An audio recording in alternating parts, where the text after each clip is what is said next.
Most people think confidence is about feeling good about yourself. They think it's about positive self-talk, standing up straight, and believing you can do anything. That's not confidence. That's delusion. Real confidence, dangerous confidence, is something completely different. It's not about feeling anything. It's about knowing. Knowing that no matter what situation you walk into, no matter who you're dealing with, no matter what challenges come your way, you have the psychological tools and mental frameworks to handle it. Not because you're pretending to be confident, but because you've systematically built unshakable inner certainty through proven psychological techniques. Here's what most people don't understand about confidence. It's not a personality trait you're born with. It's not something some people have and others don't. Confidence is a skill, a learnable, trainable, systematic skill that operates according to specific psychological principles. And once you understand these principles, once you know how to apply them, you don't just become confident, you become dangerously confident. The kind of person who walks into any room and immediately shifts the energy. The kind of person who speaks and people listen. The kind of person who other people instinctively respect and want to follow. By the time you finish this, you will not think about confidence the same way ever again. You're going to learn the real psychology behind unshakable confidence. You're going to discover why everything you've been told about building confidence is wrong. And you're going to get a step-by-step system for developing dangerous confidence that works faster than anything you've ever tried. But understand this, what I'm about to share with you is not for everyone. This is for people who are serious about transforming how they show up in the world. This is for people who want to operate at a level that 99% of people will never reach. Chapter 1. The confidence lie that keeps you weak. Before we talk about how to build dangerous confidence, we need to destroy the lies you've been told about what confidence actually is. Because as long as you're operating from false beliefs about confidence, every technique you try will fail. Every method you attempt will leave you feeling more insecure than when you started. The confidence industry has fed you a massive lie. And this lie is the reason you're still struggling. Lie number 1. Confidence comes from positive thinking. This is the biggest load of garbage ever sold to human beings. The idea that you can think your way to confidence by repeating affirmations and telling yourself how great you are is not just wrong, it's psychologically destructive. Here's why. When you try to convince yourself of something you don't actually believe, your subconscious mind recognizes the lie immediately. And instead of building confidence, you create internal conflict. You're essentially gaslighting yourself. And your brain knows it. Real confidence doesn't come from positive thinking. It comes from evidence. It comes from proof. It comes from a track record of handling difficult situations and coming out stronger. Your subconscious mind doesn't care about your affirmations. It cares about your actual experiences. It cares about the data you've collected, about your ability to handle challenges. When you try to bypass this process with positive thinking, you're building a house on sand. The moment you face real pressure, real challenge, real adversity, that fake confidence crumbles instantly. Lie number 2.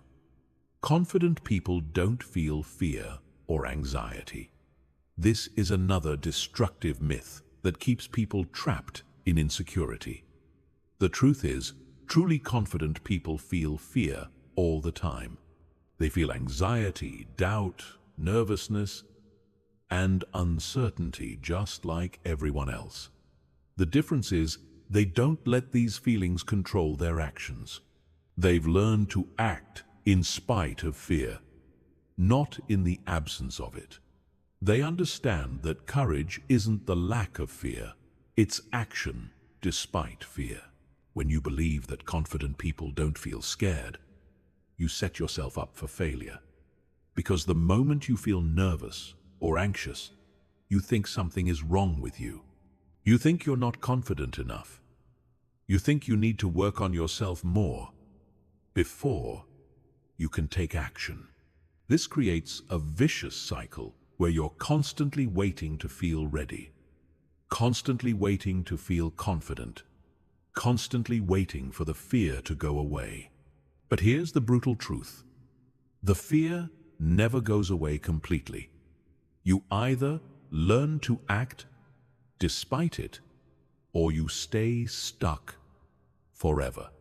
Lie number 3. Confidence is about believing in yourself. This sounds inspirational, but it's completely backwards. Real confidence isn't about believing in yourself. It's about trusting your ability to figure things out as you go. It's about knowing that even if you don't have all the answers right now, even if you don't know exactly how things will work out, you have the mental tools and psychological resilience to adapt and overcome whatever comes your way. The difference is crucial. When you focus on believing in yourself, you're putting pressure on yourself to already be the person you want to become. You're demanding that you already have capabilities you haven't developed yet. This creates massive internal pressure and sets you up for disappointment. But when you focus on trusting your ability to figure things out, you remove that pressure. You give yourself permission to not have all the answers. You give yourself permission to learn as you go. You give yourself permission to be human. Lie number 4. Fake it till you make it actually works. This is perhaps the most damaging piece of confidence advice ever given. The idea that you can pretend to be confident until you actually become confident is not just ineffective, it's counterproductive. When you're faking confidence, you're in a constant state of psychological stress. You're constantly worried about being found out. You're constantly monitoring yourself to make sure you're maintaining the facade. This level of self-consciousness is the exact opposite of what real confidence feels like. Real confidence is unconscious competence. It's when you're so comfortable with who you are and what you're capable of that you're not thinking about confidence at all. You're just being yourself and handling whatever comes up. When you're faking it, you're in a state of conscious incompetence. You know, you don't really feel confident, but you're trying to act like you do. This creates internal tension that other people can sense immediately. They might not be able to put their finger on it, but something feels off. Something feels forced. The reason these lies are so destructive is that they all focus on managing your internal state instead of building actual competence. They're all about trying to feel confident rather than becoming confident. They're all about managing symptoms rather than addressing root causes.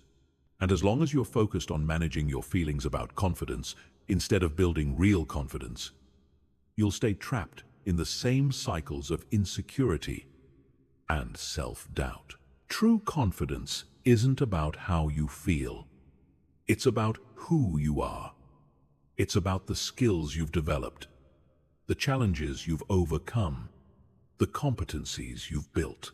It's about having a realistic assessment of your abilities and knowing that those abilities are strong enough to handle whatever life throws at you. It's not about feeling invincible. It's about being genuinely capable. Chapter 2. The neuroscience of dangerous confidence. To build dangerous confidence, you need to understand exactly how confidence works in your brain. Because confidence isn't just a feeling or a mindset. It's a specific neurological process that follows predictable patterns. And once you understand these patterns, you can deliberately trigger them to create unshakable inner certainty that no external circumstance can touch. Your brain has two primary systems that determine your confidence level: the limbic system and the prefrontal cortex. The limbic system is your emotional brain. It's ancient, fast, and powerful. It's designed to keep you alive by detecting threats and triggering fight, flight, or freeze responses. The prefrontal cortex is your rational brain. It's newer, slower, but more sophisticated. It's responsible for complex thinking, planning, and decision-making. Here's what happens when you lack confidence. Your limbic system perceives social situations, challenging conversations, or unfamiliar environments as threats. It floods your system with stress hormones like cortisol and adrenaline. These hormones shut down your prefrontal cortex and put you into survival mode.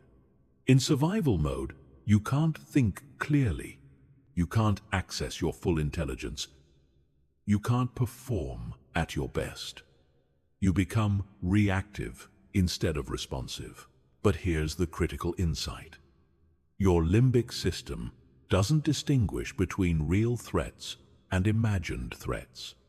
It doesn't know the difference between a job interview and a saber-toothed tiger. It responds to both with the same fight or flight response. This is why you can feel terrified in situations that are objectively safe. Your ancient brain is treating a conversation with your boss like a life or death situation. Dangerous confidence happens when you've trained your brain to recognize that most social and professional challenges are not actually threats. When your limbic system stays calm, your prefrontal cortex stays online. When your prefrontal cortex stays online, you can access your full intelligence, creativity, and problem-solving abilities. You can think clearly under pressure. You can communicate effectively in difficult situations. You can make good decisions even when stakes are high.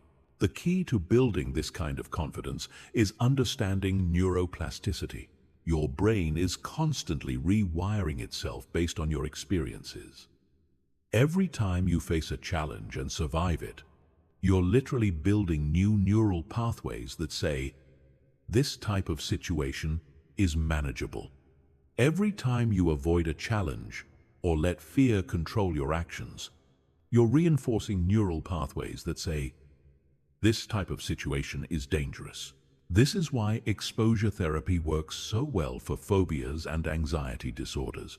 When you repeatedly expose yourself to something you fear in a controlled way, your brain eventually learns that it's not actually dangerous. The fear response gets weaker and weaker until it disappears entirely. The same principle applies to confidence. Every time you do something that scares you and come out okay, you're building confidence at the neurological level. But here's where most people get it wrong. They think they need to jump straight into the deep end. They think they need to face their biggest fears immediately. This approach usually backfires because it overwhelms your nervous system. If you're socially anxious and you force yourself to give a presentation to 500 people, you're likely to have such a negative experience that it actually reinforces your fear instead of building confidence. The secret is progressive exposure. You start with challenges that are just slightly outside your comfort zone. Challenges that create a little stress but don't overwhelm your system. You master those challenges until they become easy. Then you take on slightly bigger challenges.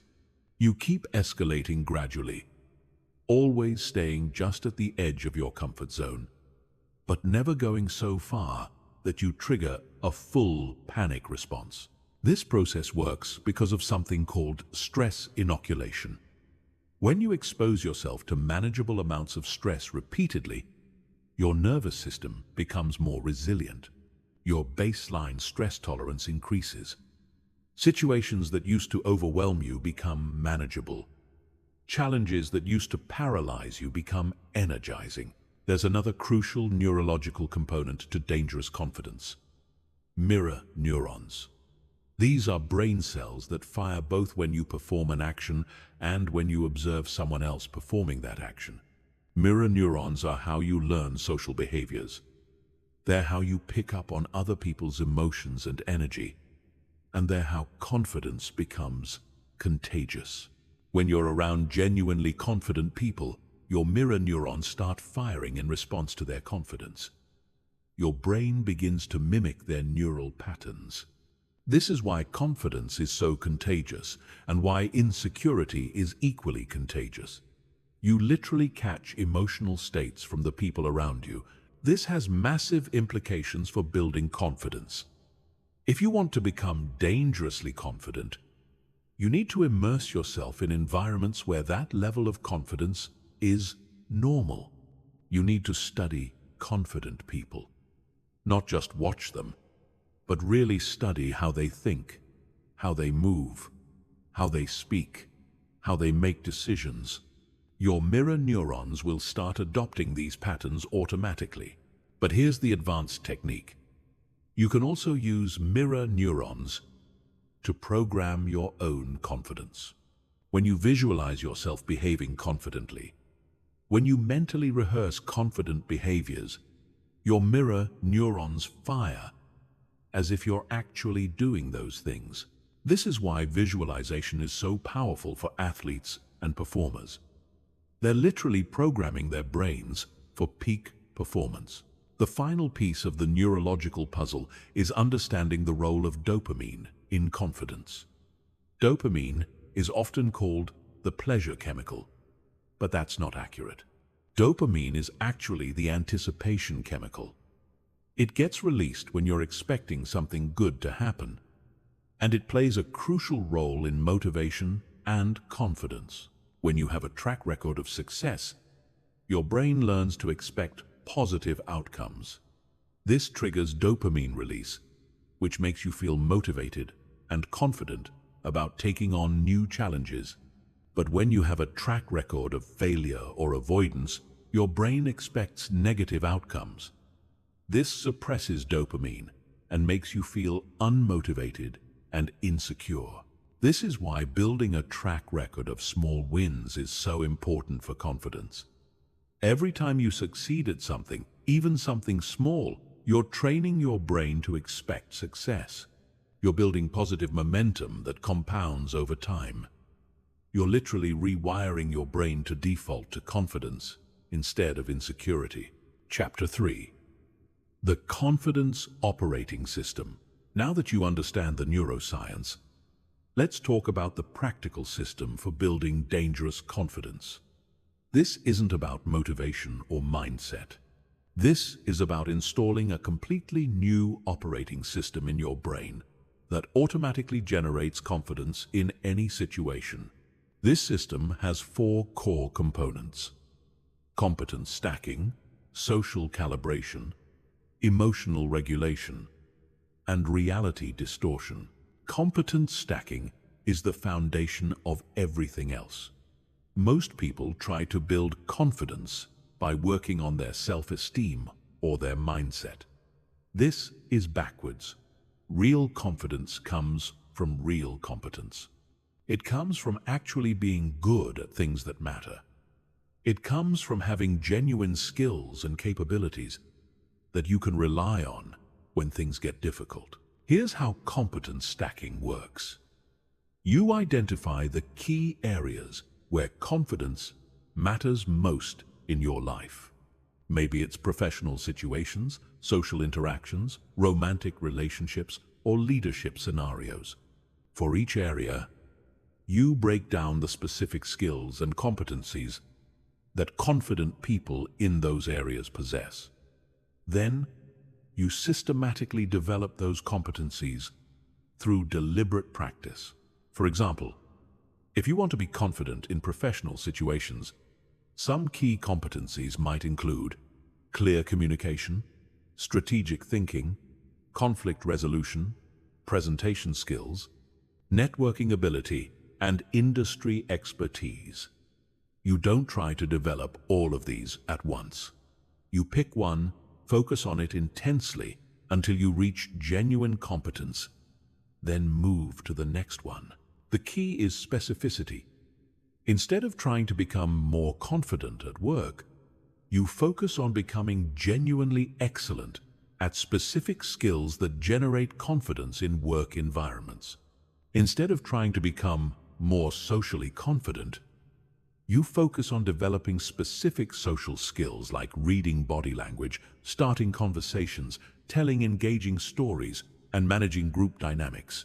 This approach works because your subconscious mind can't argue with genuine competence. When you know you're actually good at something, when you have proof of your abilities, confidence happens automatically. You don't have to convince yourself of anything. You don't have to fake anything. You just know what you're capable of.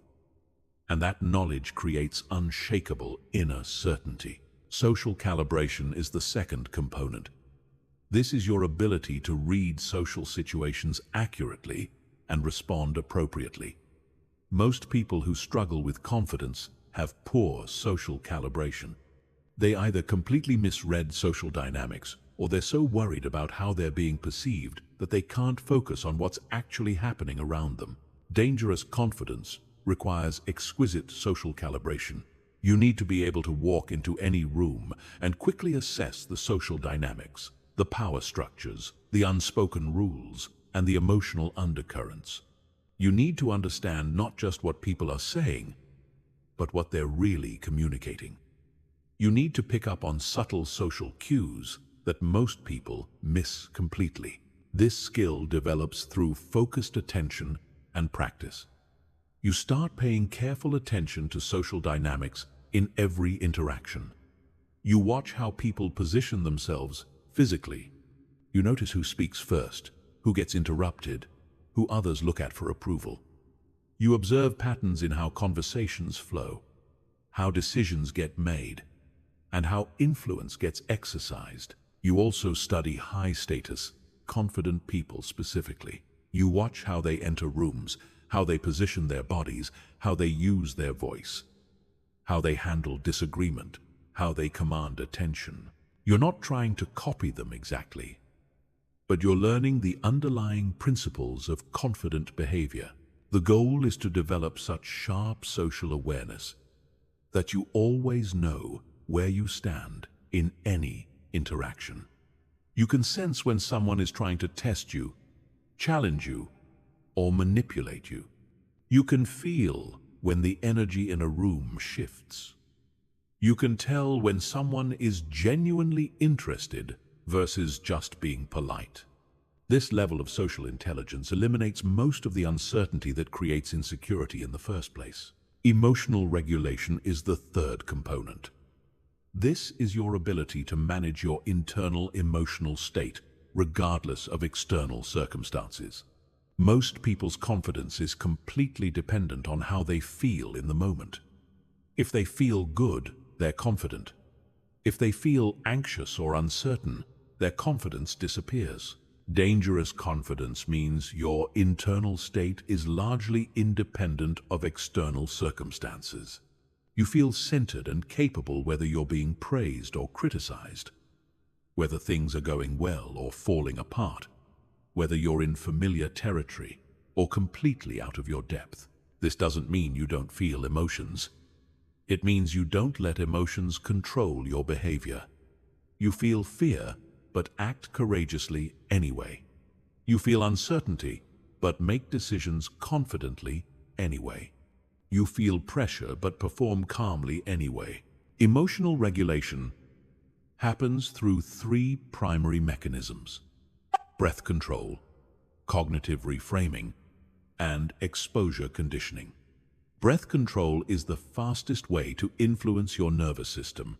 When you control your breathing, you directly influence your heart rate, stress hormone levels, and mental clarity.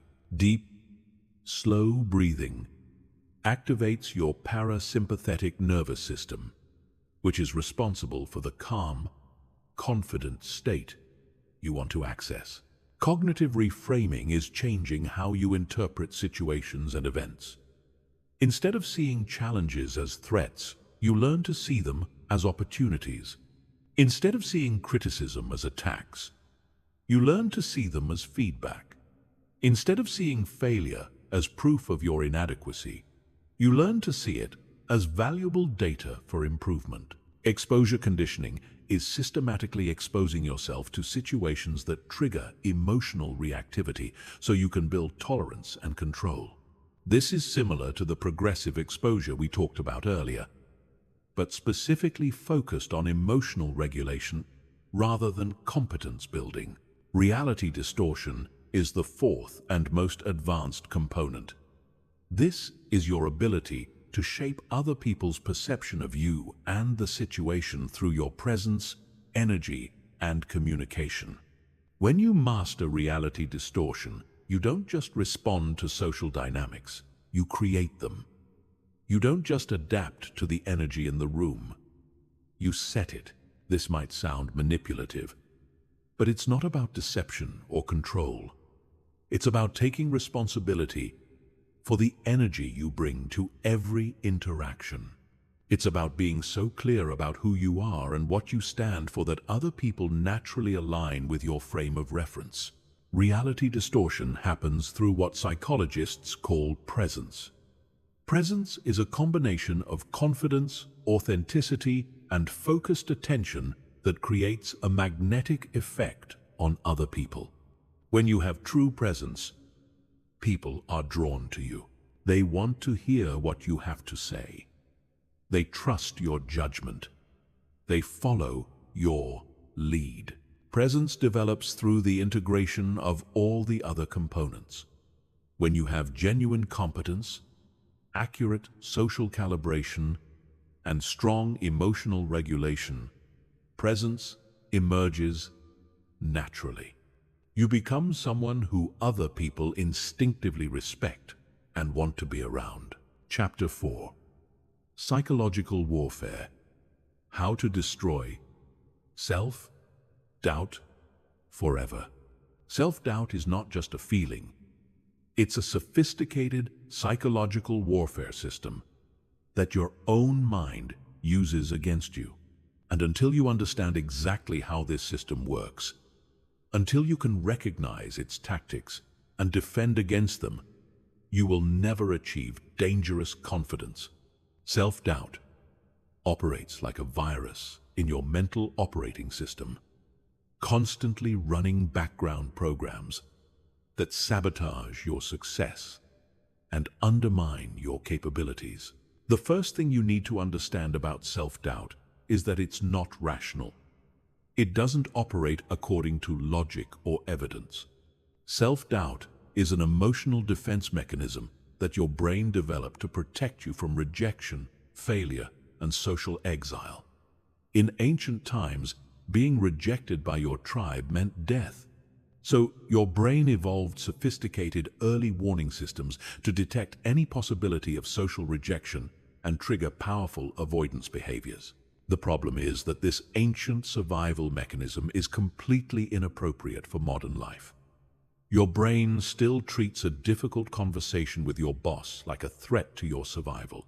It still responds to the possibility of failure like it's a matter of life and death.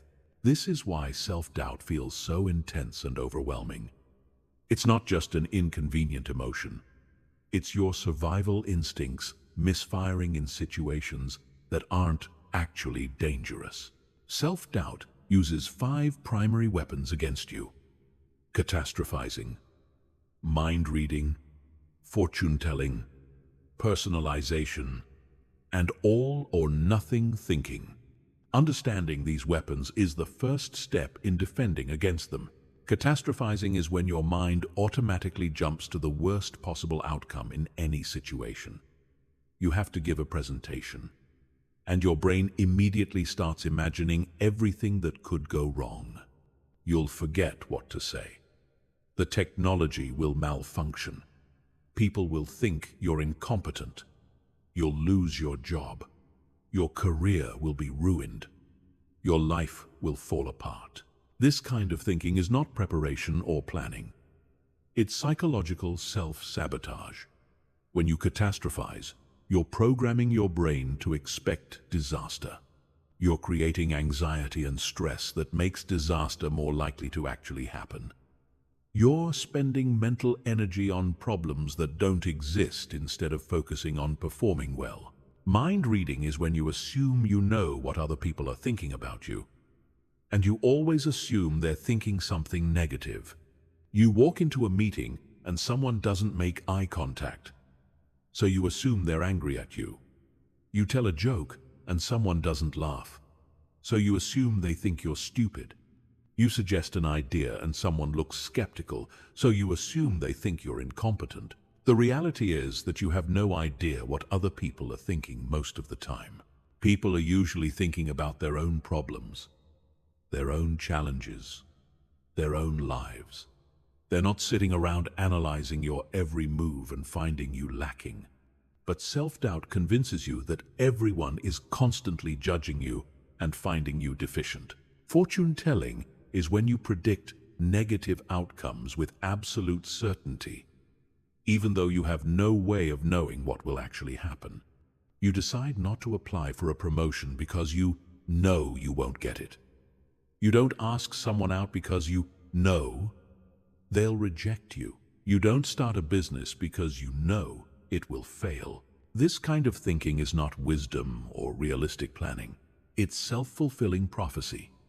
When you predict failure with certainty, you either don't try at all or you try half-heartedly. Either way, you guarantee the negative outcome you predicted. Personalization is when you take responsibility for things that have nothing to do with you. Someone is in a bad mood, and you assume it's because of something you did. A project doesn't go well, and you blame yourself even though there were multiple factors involved. A conversation feels awkward, and you decide it's because you're socially incompetent. This kind of thinking gives you a false sense of control by making you the center of everything that goes wrong. But it also creates enormous psychological pressure and unnecessary guilt. Most of what happens around you has nothing to do with you. People have their own lives, their own problems, their own moods that exist completely independently of your actions. All or nothing thinking is when you see everything in black and white terms. You're either a complete success or a total failure. You either perform perfectly or you're incompetent. You either know everything or you know nothing. There's no middle ground, no nuance, no room for being human. This kind of thinking sets impossible standards that guarantee failure and disappointment. Nobody performs perfectly all the time. Nobody knows everything. Nobody succeeds at everything they try. When you demand perfection from yourself, you're setting yourself up for constant self-criticism and diminished confidence. The reason these weapons are so effective is that they all contain a grain of truth. Sometimes things do go wrong. Sometimes people do judge you negatively. Sometimes you are responsible for negative outcomes. Sometimes you do fail completely. But self-doubt takes these occasional realities and turns them into absolute certainties. It makes exceptions into rules. It turns possibilities into inevitabilities. Fighting back against self-doubt requires what psychologists call cognitive diffusion. This is the ability to recognize your thoughts as mental events rather than absolute truths. Instead of thinking, "I'm going to fail," you learn to think, "I'm having the thought that I'm going to fail."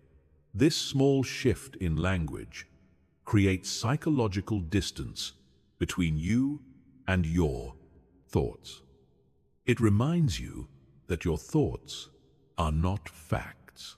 You also need to develop what's called the evidence standard. Instead of accepting your negative thoughts automatically, you demand evidence. When your mind tells you that everyone thinks you're incompetent, you ask for specific evidence.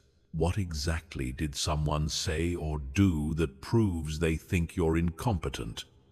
When your mind tells you that you're going to fail, You ask what specific evidence suggests this outcome is inevitable. Most of the time, you'll find that there's no real evidence for your negative thoughts.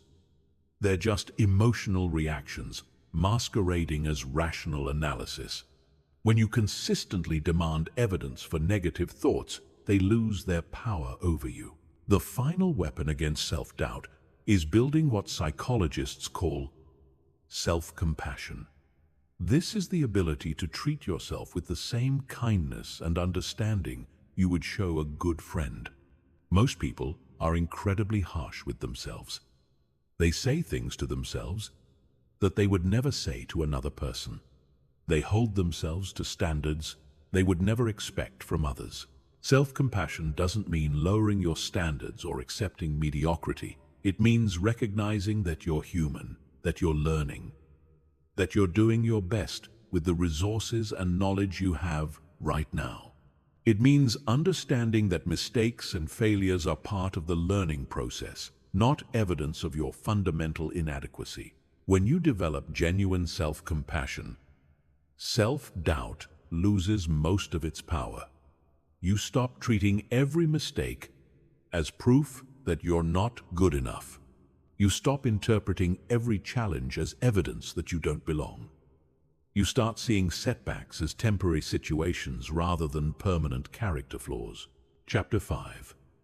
The Alpha Presence Blueprint. Presence is the ultimate expression of dangerous confidence.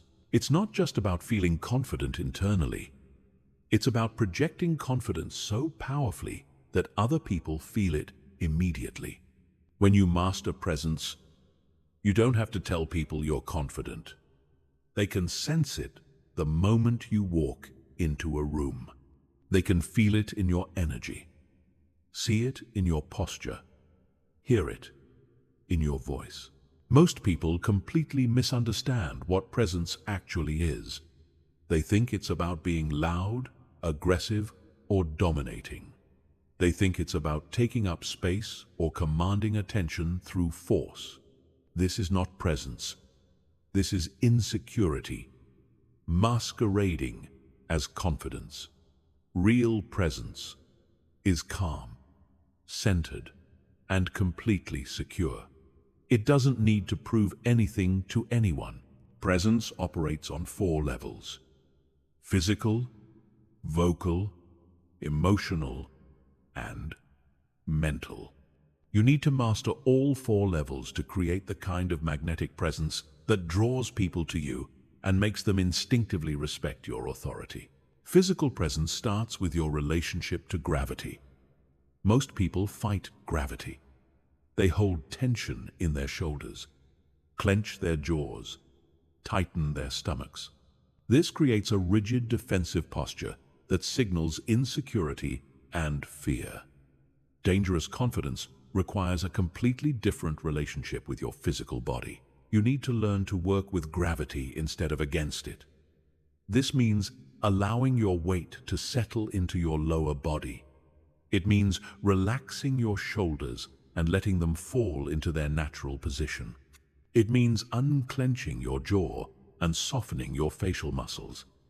It means breathing deeply into your belly instead of shallowly into your chest.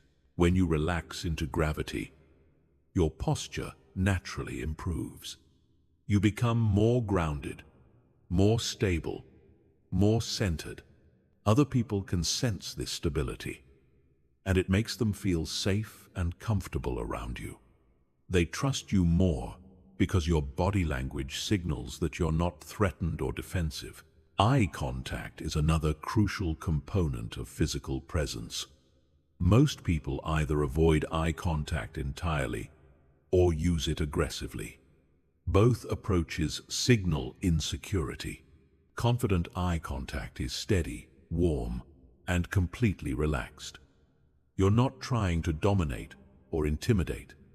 You're simply present and engaged.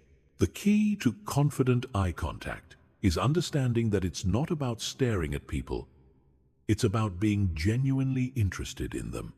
When you're focused on understanding someone, when you're really listening to what they're saying, eye contact happens naturally. You're not thinking about whether you're making too much or too little eye contact. You're just connected to the interaction. Movement is the third element of physical presence. Confident people move deliberately and economically. They don't fidget, pace, or make unnecessary gestures. Every movement has purpose and intention. This doesn't mean being rigid or robotic. It means being conscious of how you move through space. Confident movement is also smooth and fluid. There's no jerkiness, no sudden movements, no nervous energy. You move like someone who is completely comfortable in their own body. This kind of movement takes practice. You need to become aware of your habitual movement patterns and consciously refine them. Vocal presence is about much more than just speaking clearly. Your voice carries enormous amounts of information about your emotional state, your confidence level, and your social status. People make unconscious judgments about your competence and authority based purely on how you sound. The foundation of vocal presence is breath support. Most people speak from their throat, which creates a thin, weak sound that signals anxiety and insecurity. Confident speaking comes from deep breath support. You breathe deeply into your diaphragm and use that breath to power your voice. This creates a rich, resonant sound that naturally commands attention. Pace is another crucial element. Nervous people speak too quickly.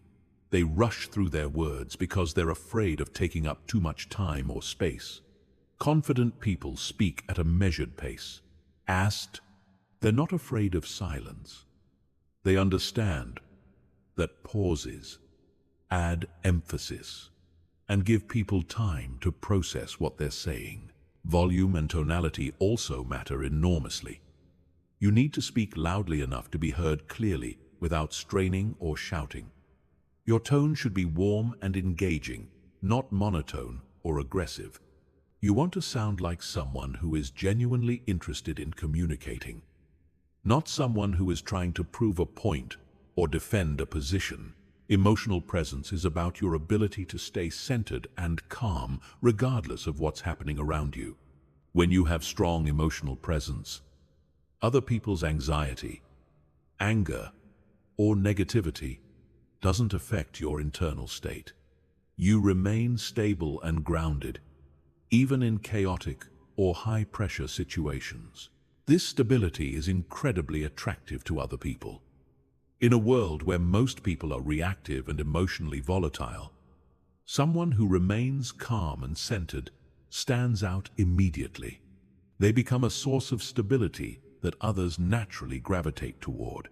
Emotional presence develops through meditation, mindfulness practice, and conscious emotional regulation.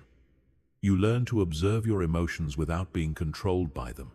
You develop the ability to feel angry without acting angry, to feel nervous without appearing nervous, to feel uncertain without projecting uncertainty. Mental presence is about the quality of your attention and focus.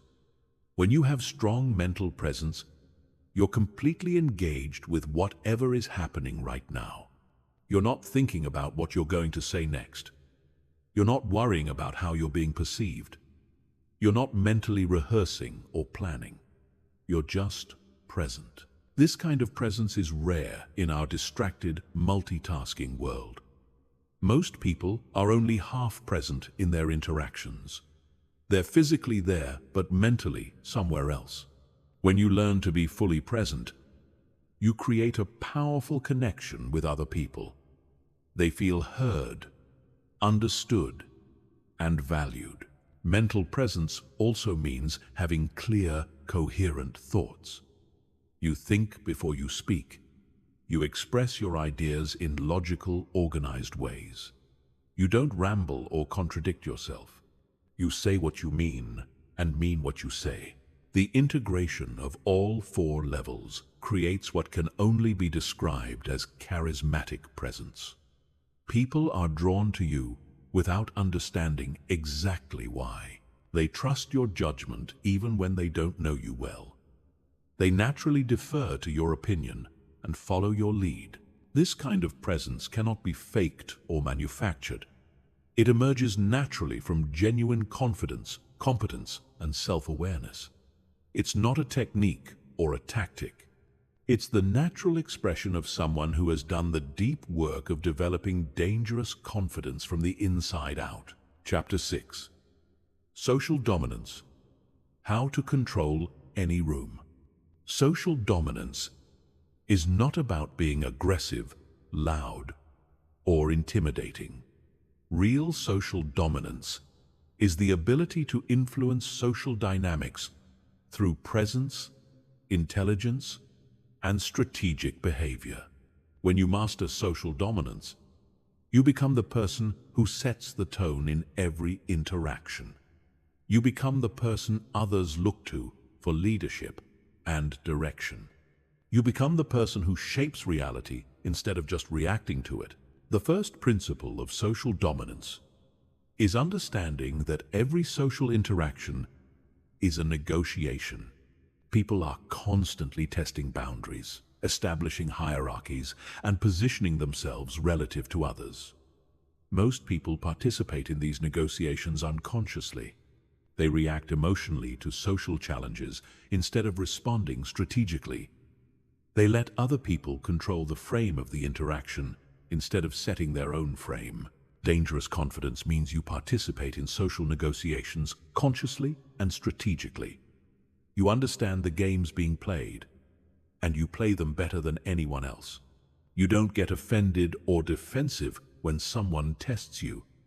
You recognize the test for what it is, and respond in a way that establishes your status while maintaining respect for the other person. Frame control is the master skill of social dominance. Your frame is your interpretation of reality, your perspective on what's happening and what it means. In every interaction, there's competition between different frames. Whoever has the strongest frame controls the interaction. Whoever can maintain their frame under pressure wins the social negotiation. For example, if someone tries to interrupt you during a presentation, you have several frame options. You could interpret it as disrespect and become defensive. You could interpret it as a sign that you're not communicating clearly and become apologetic. Or you could interpret it as enthusiasm and engagement and respond accordingly. The frame you choose determines how the interaction unfolds. Strong frame control means you never let other people's emotions, reactions, or behaviors change your interpretation of reality. If someone is rude to you, you don't automatically assume you did something wrong. You maintain your frame that you deserve respect and respond accordingly. If someone disagrees with you, you don't immediately doubt yourself.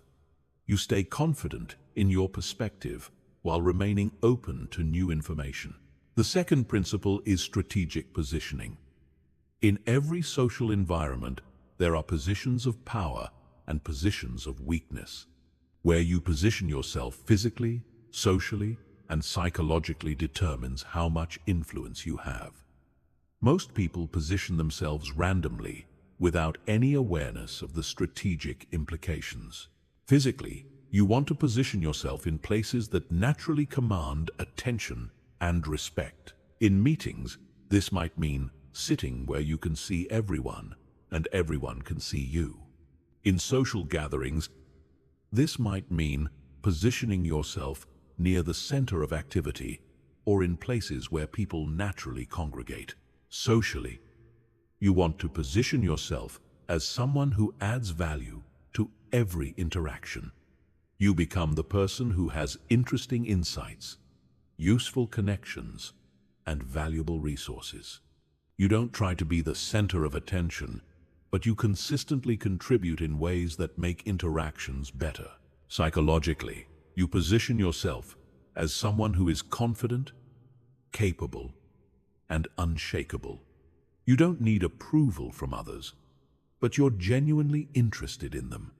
You don't need to be right about everything, but you're confident in your ability to figure things out. You don't need to control everything, but you're comfortable taking leadership when it's needed. The third principle is strategic communication. How you communicate sends constant signals about your status, confidence, and competence. Most people communicate reactively. They say whatever comes to mind without considering the strategic implications. They let emotions drive their communication instead of using communication strategically. Strategic communication means every word you speak serves a purpose. You're not just expressing yourself or sharing information. You're influencing perception, building relationships, and positioning yourself advantageously. This doesn't mean being manipulative or deceptive.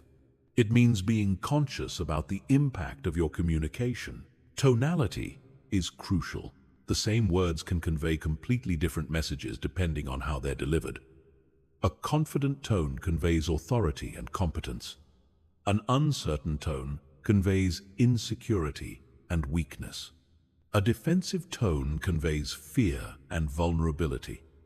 You need to develop conscious control over your tonality so you can convey exactly the message you intend. Timing is equally important. Knowing when to speak and when to remain silent is a master-level skill. Sometimes the most powerful response to a challenge is no response at all. Sometimes the best way to maintain frame control is to let other people reveal their insecurity through their reactions. The fourth principle is emotional independence. Social dominance requires complete emotional independence from other people's reactions, opinions, and behaviors. Your internal state cannot be dependent on external validation or approval. You must be genuinely unaffected by criticism, rejection, or negative reactions. This doesn't mean being cold or disconnected. It means being so secure in yourself that other people's emotions and reactions don't destabilize you. You can care about people without being controlled by their moods. You can be empathetic without absorbing their anxiety or anger. Emotional independence develops through consistent practice of not taking things personally. When someone is rude to you, you recognize that their behavior reflects their internal state, not your worth as a person. When someone rejects your ideas, you understand that rejection is information, not a personal attack. The ultimate expression of social dominance is the ability to elevate everyone around you while maintaining your position of influence. You don't dominate through suppression or intimidation. You dominate through inspiration and leadership. You make other people feel better about themselves while naturally becoming the person they look to for guidance and direction. Chapter 7. Bulletproof Psychology. How to handle any attack. In life, you will face criticism, rejection, attacks, and attempts to undermine your confidence.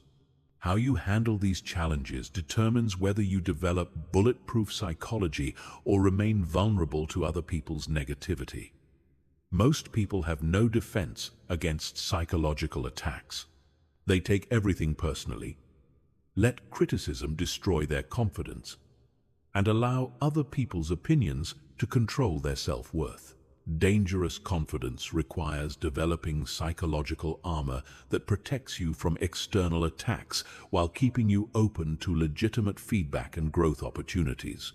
This armor is not about becoming cold, defensive, or closed off. It's about developing such strong inner certainty that external negativity cannot penetrate your core sense of self. The first component of bulletproof psychology is understanding the psychology of attackers. People who attack others are almost always operating from their own insecurity, fear, or pain. Confident, secure people don't need to tear others down. They don't need to criticize, demean, or undermine. They're too busy building their own success to waste energy attacking others. When someone attacks you, They're revealing something about themselves, not about you. They might be threatened by your confidence or success. They might be projecting their own insecurities onto you. They might be having a bad day and taking it out on the nearest target. Understanding this doesn't mean excusing bad behavior, but it does mean not taking it as evidence of your inadequacy. Criticism comes in two forms: constructive feedback and destructive attacks. Constructive feedback is specific, actionable, and delivered with good intentions. It's designed to help you improve. Destructive attacks are vague, personal, and delivered with malicious intent. They're designed to hurt you or tear you down. Learning to distinguish between these two types of criticism is crucial for bulletproof psychology. When you receive constructive feedback, you listen carefully, extract whatever value you can, and use it to improve. When you face destructive attacks, you recognize them for what they are and refuse to let them affect your self-worth. The second component is developing what psychologists call cognitive immunity. This is your ability to evaluate information objectively instead of accepting it automatically. Most people have no cognitive immunity. They believe whatever they hear about themselves, especially if it's negative. They internalize criticism without questioning its validity or source. Cognitive immunity means subjecting all external input to rigorous evaluation. When someone criticizes you, you ask yourself, is this person qualified to judge this aspect of my life? Do they have my best interests at heart? Is their criticism specific and actionable, or vague and destructive? Is there evidence to support their claims, or are they making unfounded assertions? This evaluation process protects you from internalizing false or unfair criticism while remaining open to legitimate feedback. You develop the ability to take what's useful and discard what's harmful. You become like a sophisticated filter system that only allows valuable information to reach your core sense of self. The third component is emotional detachment from outcomes. Bulletproof psychology requires accepting that you cannot control other people's reactions, opinions, or behaviors. You can only control your own actions and responses. When you become emotionally attached to specific outcomes, you make yourself vulnerable to disappointment and manipulation. This doesn't mean not caring about results or becoming apathetic. It means caring deeply about your effort and performance while remaining detached from specific outcomes. You give everything your best effort, then accept whatever results without letting them define your self-worth. Emotional detachment also means not needing approval from specific people or groups. You can appreciate approval when you receive it, but your confidence doesn't depend on getting it. You can be disappointed by rejection without being destroyed by it. You maintain your sense of self regardless of external validation or criticism. The fourth component is reframing adversity as strength training. Every attack, criticism, or challenge is an opportunity to strengthen your psychological resilience. Just like physical muscles grow stronger when subjected to resistance, your psychological muscles grow stronger when subjected to adversity. When someone tries to tear you down, you use it as practice for maintaining your composure under pressure. When someone rejects your ideas, you use it as practice for handling disappointment gracefully. When someone questions your competence, you use it as motivation to develop even greater competence. This reframing transforms challenges from threats into opportunities. Instead of avoiding difficult situations or people, you seek them out as training opportunities. You welcome resistance because you know it's making you stronger and more resilient. The fifth component is developing multiple sources of self-worth. Most people derive their confidence from one or two sources: their job, their relationship, their appearance, or their achievements. This makes them extremely vulnerable because any threat to these sources threatens their entire sense of self. Bulletproof psychology requires diversifying your sources of self-worth. You derive confidence from your character, your values, your relationships, your skills, your contributions, your growth, and your potential. If one area faces challenges, you have multiple other sources to maintain your confidence. This diversification also includes developing internal sources of validation, rather than relying entirely on external approval. You learn to acknowledge your own progress, celebrate your own victories, and appreciate your own efforts. You become your own source of positive reinforcement instead of depending on others to make you feel good about yourself. The final component is building what military psychologists call stress inoculation. This is deliberately exposing yourself to manageable levels of stress, criticism, and adversity, so you build tolerance and resilience. If you only operate in comfortable, supportive environments, you remain vulnerable to any unexpected challenges. Stress inoculation means gradually exposing yourself to more difficult situations, challenging conversations, and potentially critical audiences. You start with manageable challenges and gradually increase the difficulty as your tolerance grows. This process builds genuine confidence based on proven ability to handle adversity. Chapter 8. High-pressure performance. Confidence under fire. The true test of dangerous confidence is how you perform under pressure. Anyone can feel confident in comfortable, familiar situations, but real confidence means maintaining your composure, clarity, and capability when stakes are high, time is limited, and everything is on the line. This is where most people's confidence crumbles, but it's where truly confident people shine brightest. High-pressure situations reveal who you really are.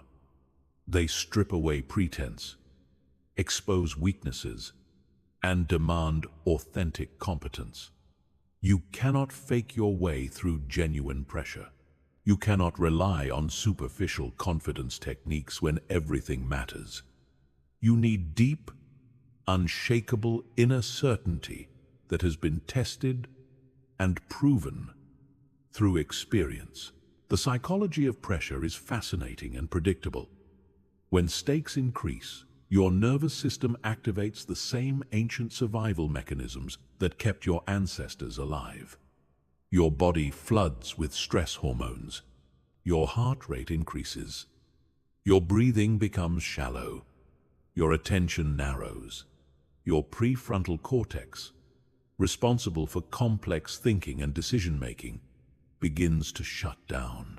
For most people, this physiological response is devastating. They become reactive instead of strategic. They make poor decisions because they cannot think clearly. They communicate poorly because they cannot access their full intelligence. They perform below their capabilities because their nervous system is fighting against them. But pressure can also be performance-enhancing if you know how to work with it instead of against it. The same physiological arousal that destroys some people's performance can sharpen focus, increase energy, and enhance performance for others. The difference is not in the intensity of the response, but in how you interpret and channel it.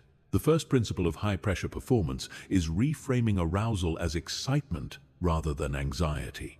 The physiological symptoms of excitement and anxiety are nearly identical: increased heart rate, heightened alertness, and elevated energy. The difference is purely psychological. When you interpret arousal as excitement, it enhances performance. When you interpret it as anxiety, it impairs performance. This reframing requires conscious practice. When you feel your heart racing before an important presentation, instead of thinking, "I'm nervous and something might go wrong," you think, "I'm excited and ready to perform." This simple cognitive shift changes your relationship with pressure from adversarial to collaborative. The second principle is developing what athletes call the zone state.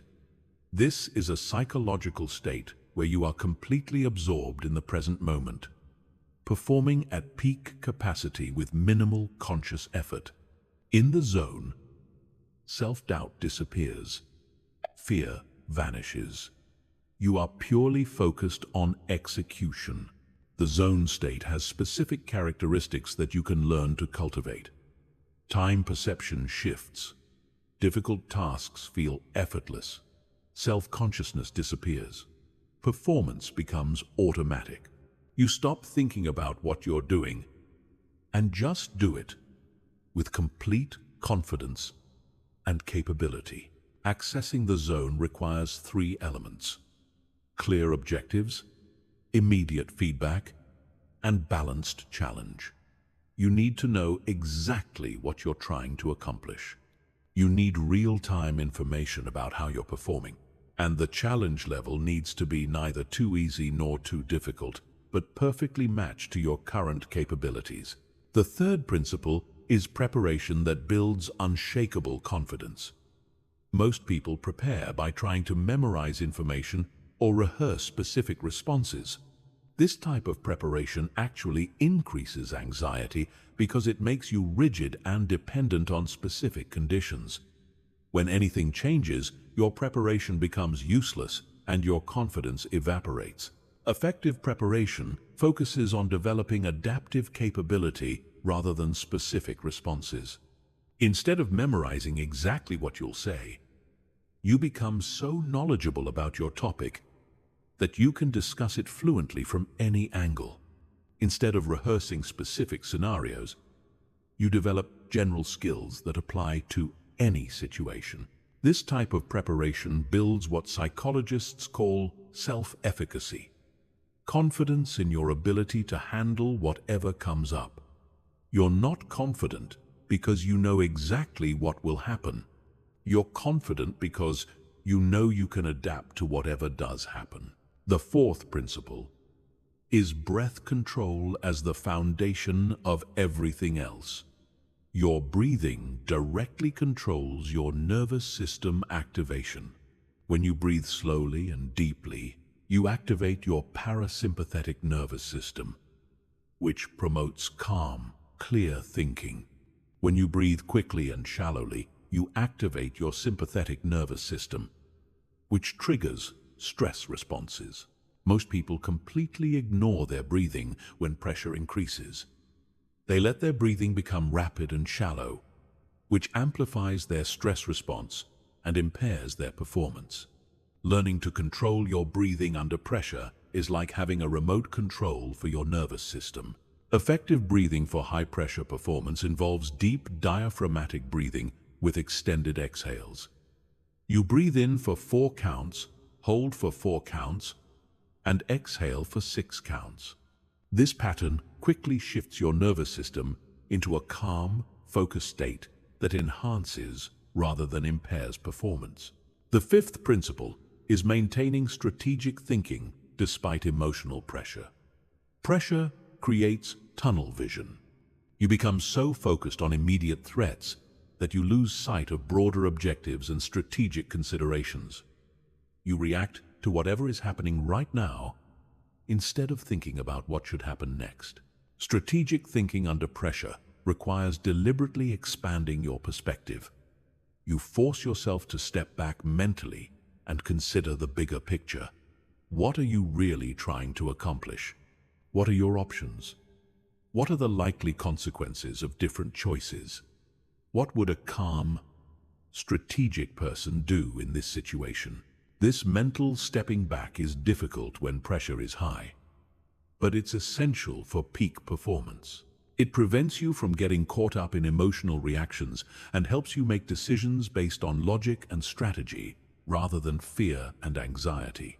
The final principle is using pressure as fuel for extraordinary performance. Instead of trying to eliminate pressure or minimize its effects, you learn to harness its energy for enhanced performance. Pressure becomes a signal that something important is happening and you need to bring your best effort. Great performers in every field understand this principle. They don't try to avoid pressure, they seek it out. They don't try to feel calm, they try to feel energized. They don't fear high-stakes situations, they thrive in them because they know pressure brings out their best. Chapter 9. Unshakable Self-Worth. Building confidence from the core. True confidence cannot be built on external foundations. It cannot be based on achievements, possessions, other people's opinions, or temporary circumstances. All of these things can change or disappear, and when they do, so does any confidence built upon them. Dangerous confidence requires unshakable self-worth that comes from your core identity rather than external circumstances. Most people build their confidence like a house of cards. They stack achievement on top of achievement, approval on top of approval, success on top of success, hoping to eventually feel good enough. But this approach is fundamentally flawed because it makes your confidence dependent on maintaining perfect performance and constant external validation. The moment anything goes wrong, the entire structure collapses. Unshakable self-worth is built on a completely different foundation. It's based on your inherent value as a human being, rather than your performance or achievements. It's rooted in your character, values, and potential rather than your current circumstances. It's grounded in who you are, rather than what you do. This doesn't mean achievements and performance don't matter. They absolutely do. But they should enhance your confidence, not define it. Your self-worth should remain stable whether you're succeeding or struggling, whether you're being praised or criticized, whether you're winning or losing. The first pillar of unshakable self-worth is separating your identity from your results. You are not your achievements. You are not your failures. You are not your job title, your bank account, your relationship status, or your social media following. These are all external circumstances that can change. Your core identity is something deeper and more permanent. This separation requires developing what psychologists call outcome independence. You can care deeply about your results, while not deriving your self-worth from them. You can be disappointed by failure without questioning your fundamental value. You can be proud of success without becoming dependent on it for confidence. Outcome independence develops through conscious practice of evaluating yourself based on effort and process rather than just results. Did you prepare thoroughly?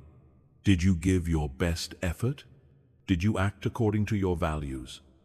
Did you learn something valuable? These process-focused questions help you maintain confidence even when results are disappointing. The second pillar is developing unconditional self-acceptance. This means accepting yourself completely, including your flaws, limitations, and mistakes. Most people practice conditional self-acceptance. They only like themselves when they're performing well, looking good, or meeting their own standards. This creates constant internal pressure and chronic insecurity. Unconditional self-acceptance doesn't mean being satisfied with mediocrity or avoiding growth. It means accepting where you are right now, while working toward where you want to be. It means treating yourself with compassion and understanding, rather than constant criticism and judgment. This acceptance extends to your past mistakes and failures. Instead of carrying guilt and shame about previous errors, you view them as learning experiences that contributed to your current wisdom and capabilities. You cannot change the past, but you can change how you interpret and use it. The third pillar is clarifying and living according to your core values. Values are the principles and beliefs that guide your decisions and behavior. When you live according to your values, you feel aligned and authentic. When you violate your values, you feel conflicted and insecure. Regardless of external circumstances, most people have never clearly identified their core values. They drift through life, making decisions based on immediate circumstances, other people's expectations, or social pressure. This creates internal inconsistency and chronic uncertainty about who they are and what they stand for. Identifying your values requires deep reflection about what truly matters to you. Not what you think should matter, not what others expect to matter, but what actually matters to you personally. Common core values include integrity, growth, connection, contribution, freedom, security, adventure, and creativity. Once you identify your values, you need to align your behavior with them consistently. This means making decisions based on your values, rather than fear, convenience, or social pressure. It means standing up for what you believe in, even when it's difficult or unpopular. The fourth pillar is developing what psychologists call intrinsic motivation. This is motivation that comes from internal satisfaction rather than external rewards. When you're intrinsically motivated, you pursue goals because they align with your interests, values, and sense of purpose, not because of money, status, or approval. Intrinsic motivation creates sustainable confidence because it's not dependent on external validation. You feel good about your efforts regardless of whether others recognize or reward them. You find satisfaction in the process of growth and contribution rather than just the outcomes. Developing intrinsic motivation requires identifying what genuinely interests and energizes you. What activities make you lose track of time? What challenges excite rather than stress you? What contributions make you feel meaningful and valuable? These are clues to your intrinsic motivations. The fifth pillar is building what resilience researchers call anti-fragility. This is the ability to not just survive adversity, but to grow stronger because of it. Most people are fragile in the face of challenges. Adversity breaks them down and diminishes their confidence. Some people are resilient. They bounce back from adversity to their previous level of confidence. But anti-fragile people actually benefit from adversity. Challenges make them stronger, more capable, and more confident. They don't just recover from setbacks. They use setbacks as opportunities for growth and development. Anti-fragility develops through deliberately seeking challenges that stretch your capabilities and force you to grow. Instead of avoiding difficult situations, you embrace them as opportunities to build strength and resilience. Instead of viewing failure as evidence of inadequacy, you view it as valuable feedback and learning opportunity. The final pillar is developing what spiritual traditions call presence or mindfulness. This is the ability to be fully engaged with the present moment, rather than lost in thoughts about the past or future. When you're truly present, self-doubt disappears, because self-doubt always involves thoughts about past failures or future disasters. Presence also connects you with your authentic self beneath all the social roles, expectations, and conditioning. In moments of true presence, you access a deep sense of being that is inherently confident and capable. This presence-based confidence is unshakable because it's not based on anything that can be taken away. Chapter 10. Mental Bulletproofing. Building Unbreakable Psychology. The final stage of developing dangerous confidence is mental bulletproofing. This is the process of building psychological resilience so strong that nothing can break your spirit, shake your confidence, or derail your progress. Mental bulletproofing goes beyond just handling challenges well. It means becoming the type of person who actually thrives under pressure and grows stronger through adversity. Mental bulletproofing is not about becoming emotionally numb or disconnected. It's about developing such strong psychological foundations that you can feel emotions fully while never being controlled by them. You can experience disappointment without becoming discouraged. You can feel fear without becoming paralyzed. You can face uncertainty without becoming anxious. The first element of mental bulletproofing is developing what psychologists call psychological flexibility. This is your ability to adapt your thinking and behavior to changing circumstances, while maintaining your core identity and values. Most people are psychologically rigid. They have fixed ways of thinking and behaving that work in some situations but fail in others. Psychological flexibility means having multiple strategies for any situation. If one approach doesn't work, you can quickly shift to another without losing confidence or becoming frustrated. You view challenges as puzzles to solve rather than threats to survive. You maintain curiosity and creativity even under pressure. This flexibility develops through deliberately exposing yourself to diverse experiences and perspectives. You seek out situations that challenge your assumptions and force you to think differently. You actively learn from people who have different backgrounds, beliefs, and approaches than you do. The second element is building what military psychologists call stress tolerance. This is your capacity to maintain peak performance under increasingly difficult conditions.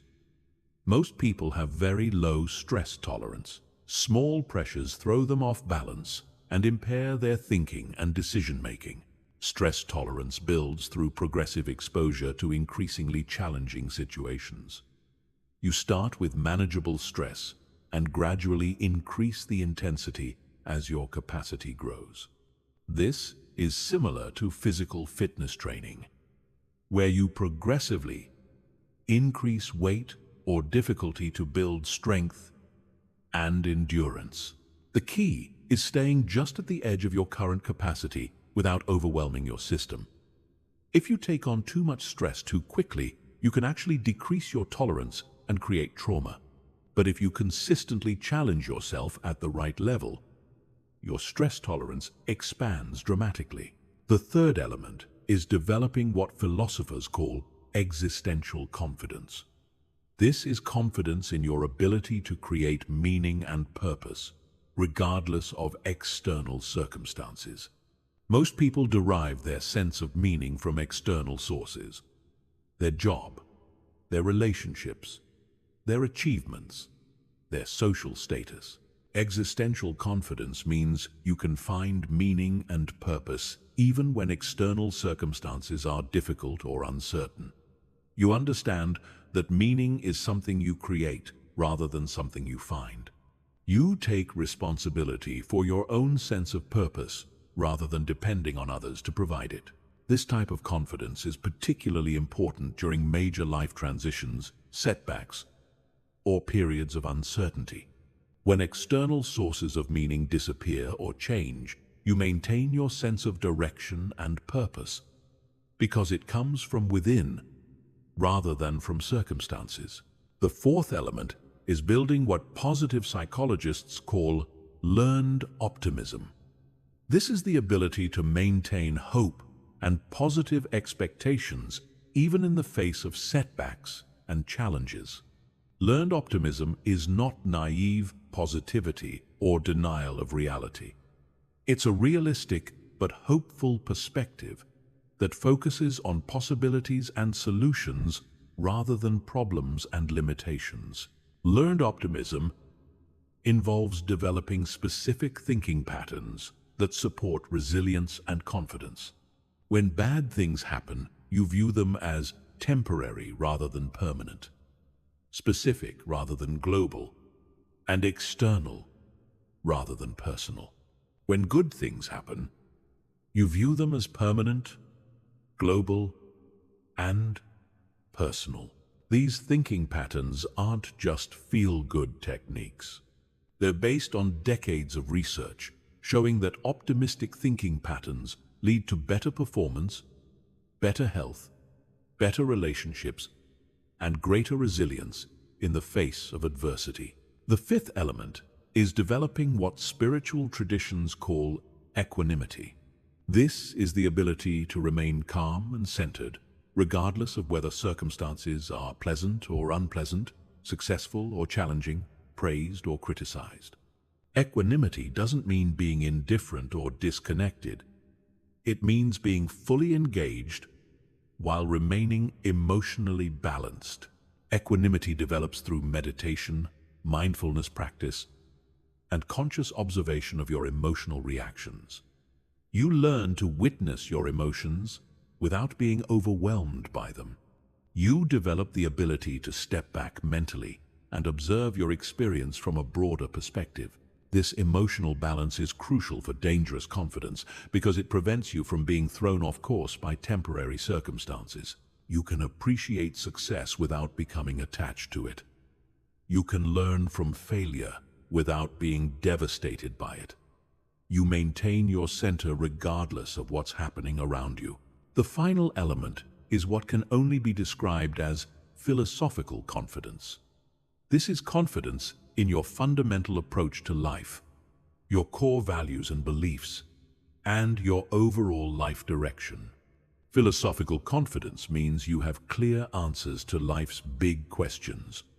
What matters most to you? How do you define success? What kind of person do you want to be? When you have philosophical confidence, you don't get thrown off course by other people's opinions, social trends, or temporary setbacks. You have a clear internal compass that guides your decisions and behavior. You know who you are and what you stand for. And this knowledge provides unshakable confidence in any situation. Building philosophical confidence requires deep reflection about your beliefs, values, and life direction.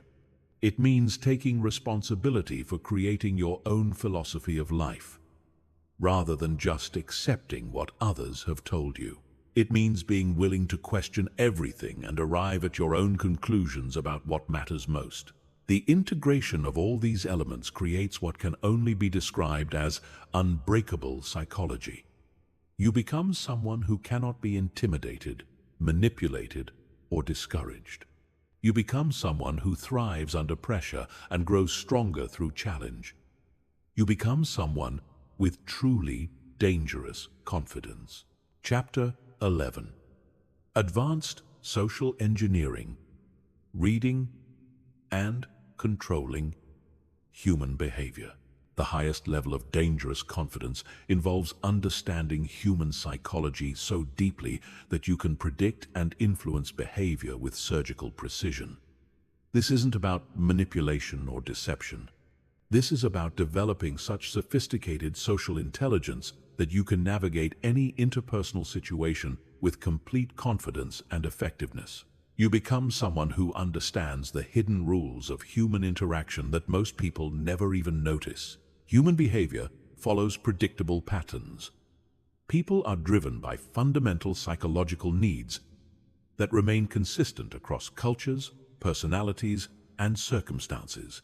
Once you understand these patterns, you can read people like open books. You can predict how they'll react in different situations. You can influence their responses by strategically triggering the right psychological mechanisms. The first fundamental need is the need for significance. Every human being wants to feel important, valued, and respected. This need drives enormous amounts of human behavior. People will go to extraordinary lengths to feel significant, even if it means acting against their own best interests. Understanding this need gives you tremendous insight into human motivation. When you make other people feel significant, they naturally gravitate toward you. When you threaten their sense of significance, they become defensive and resistant. This is why traditional dominance strategies often backfire. When you try to establish your superiority by making others feel inferior, you trigger their defensive mechanisms and create conflict. Advanced social engineering involves making others feel significant while simultaneously establishing your own authority and competence. You acknowledge their expertise in certain areas, while demonstrating your expertise in others. You show respect for their opinions, while maintaining confidence in your own perspectives. You create win-win dynamics where everyone feels valued. The second fundamental need is the need for certainty. Humans are terrified of uncertainty and ambiguity. We need to feel like we understand what's happening and what's going to happen next. This need for certainty makes people predictable in specific ways. When facing uncertainty, people default to familiar patterns, look for authority figures to follow, and gravitate toward anyone who projects confidence and clarity. You can leverage this need by becoming a source of certainty for others. When everyone else is confused or uncertain, you remain calm and clear. When others are overwhelmed by complexity, you simplify and clarify. When others are paralyzed by too many options, you provide clear direction and leadership. This doesn't mean pretending to know things you don't know. It means being genuinely confident in your ability to figure things out as you go. It means projecting calm certainty about your capacity to handle whatever comes up, even if you don't know exactly what that will be. The third fundamental need is the need for connection. Humans are social creatures who need to feel understood, accepted, and valued by others. This need drives most social behavior and creates predictable patterns you can learn to recognize and influence. People connect most strongly with others who demonstrate genuine understanding and acceptance. This happens through what psychologists call mirroring and matching. When you subtly match someone's communication style, energy level, and emotional state, they feel understood at a subconscious level. They experience you as being similar to them, which triggers natural bonding mechanisms. Advanced mirroring goes beyond just copying someone's body language or speaking patterns. It involves understanding their underlying values, motivations, and worldview, then communicating in ways that resonate with their deeper psychological needs. You become fluent in multiple communication styles, so you can connect authentically with different personality types. The fourth fundamental need is the need for growth and contribution. Humans need to feel like they're developing, progressing, and making meaningful contributions to something larger than themselves. This need creates opportunities for influence because people are naturally drawn to others who can help them grow or provide opportunities for meaningful contribution. When you position yourself as someone who can facilitate others' growth or provide opportunities for meaningful contribution, you become extremely influential. People want to be around you because you help them become better versions of themselves. They trust your judgment because they see you as invested in their development. This requires genuine interest in others' development and success. You cannot fake this effectively. You need to authentically care about helping others grow and succeed. When this care is genuine, it creates powerful bonds and lasting influence. Understanding these fundamental needs allows you to read people's behavior with remarkable accuracy. When someone is being difficult or resistant, you can often trace their behavior back to one of these needs not being met. They might feel insignificant, uncertain, disconnected, or stagnant. Once you identify the underlying need, you can address it strategically. Advanced social engineering also involves understanding social proof and authority dynamics.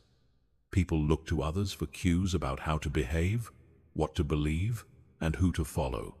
They're especially influenced by people they perceive as similar to themselves and by people they perceive as authorities in relevant domains.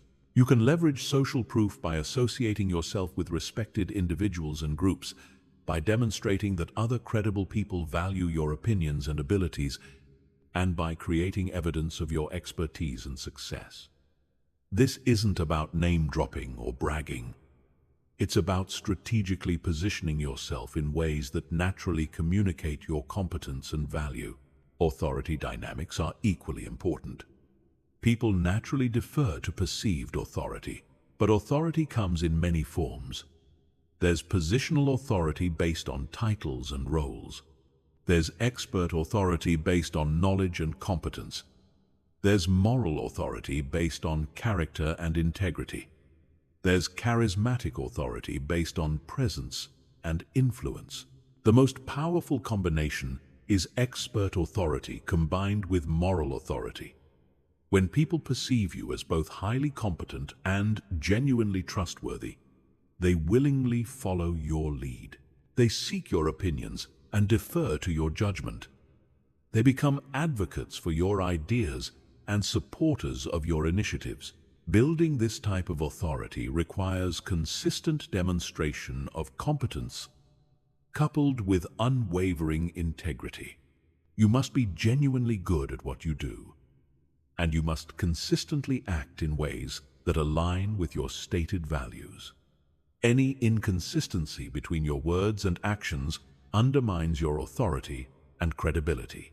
The final element of advanced social engineering is understanding and leveraging reciprocity dynamics. Humans have a deep psychological need to reciprocate favors, gifts, and positive treatment. This creates opportunities for influence, because strategic giving creates psychological obligations that people feel compelled to fulfill.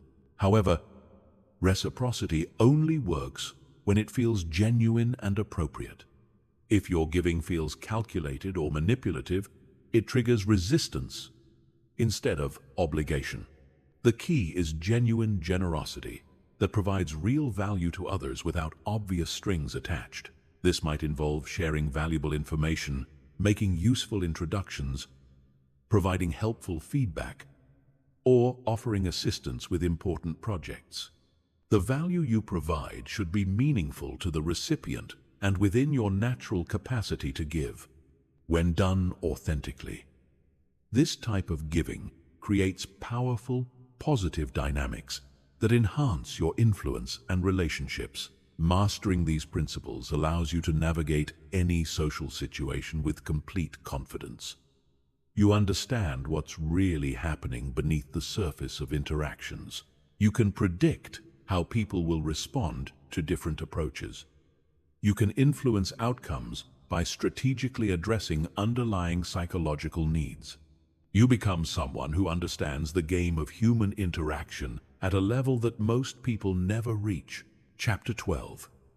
Momentum Mastery. Building unstoppable forward progress. Dangerous confidence is not just about feeling confident in isolated moments. It's about building unstoppable momentum that carries you forward regardless of obstacles, setbacks, or external circumstances. Momentum is the difference between people who achieve extraordinary things and people who remain stuck in cycles of starting and stopping.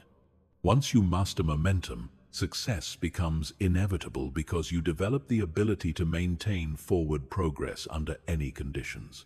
Most people completely misunderstand momentum. They think it's about motivation, inspiration, or feeling energized. They wait for the right mood, the perfect circumstances, or the ideal moment to take action. This approach guarantees failure because motivation is temporary and circumstances are never perfect.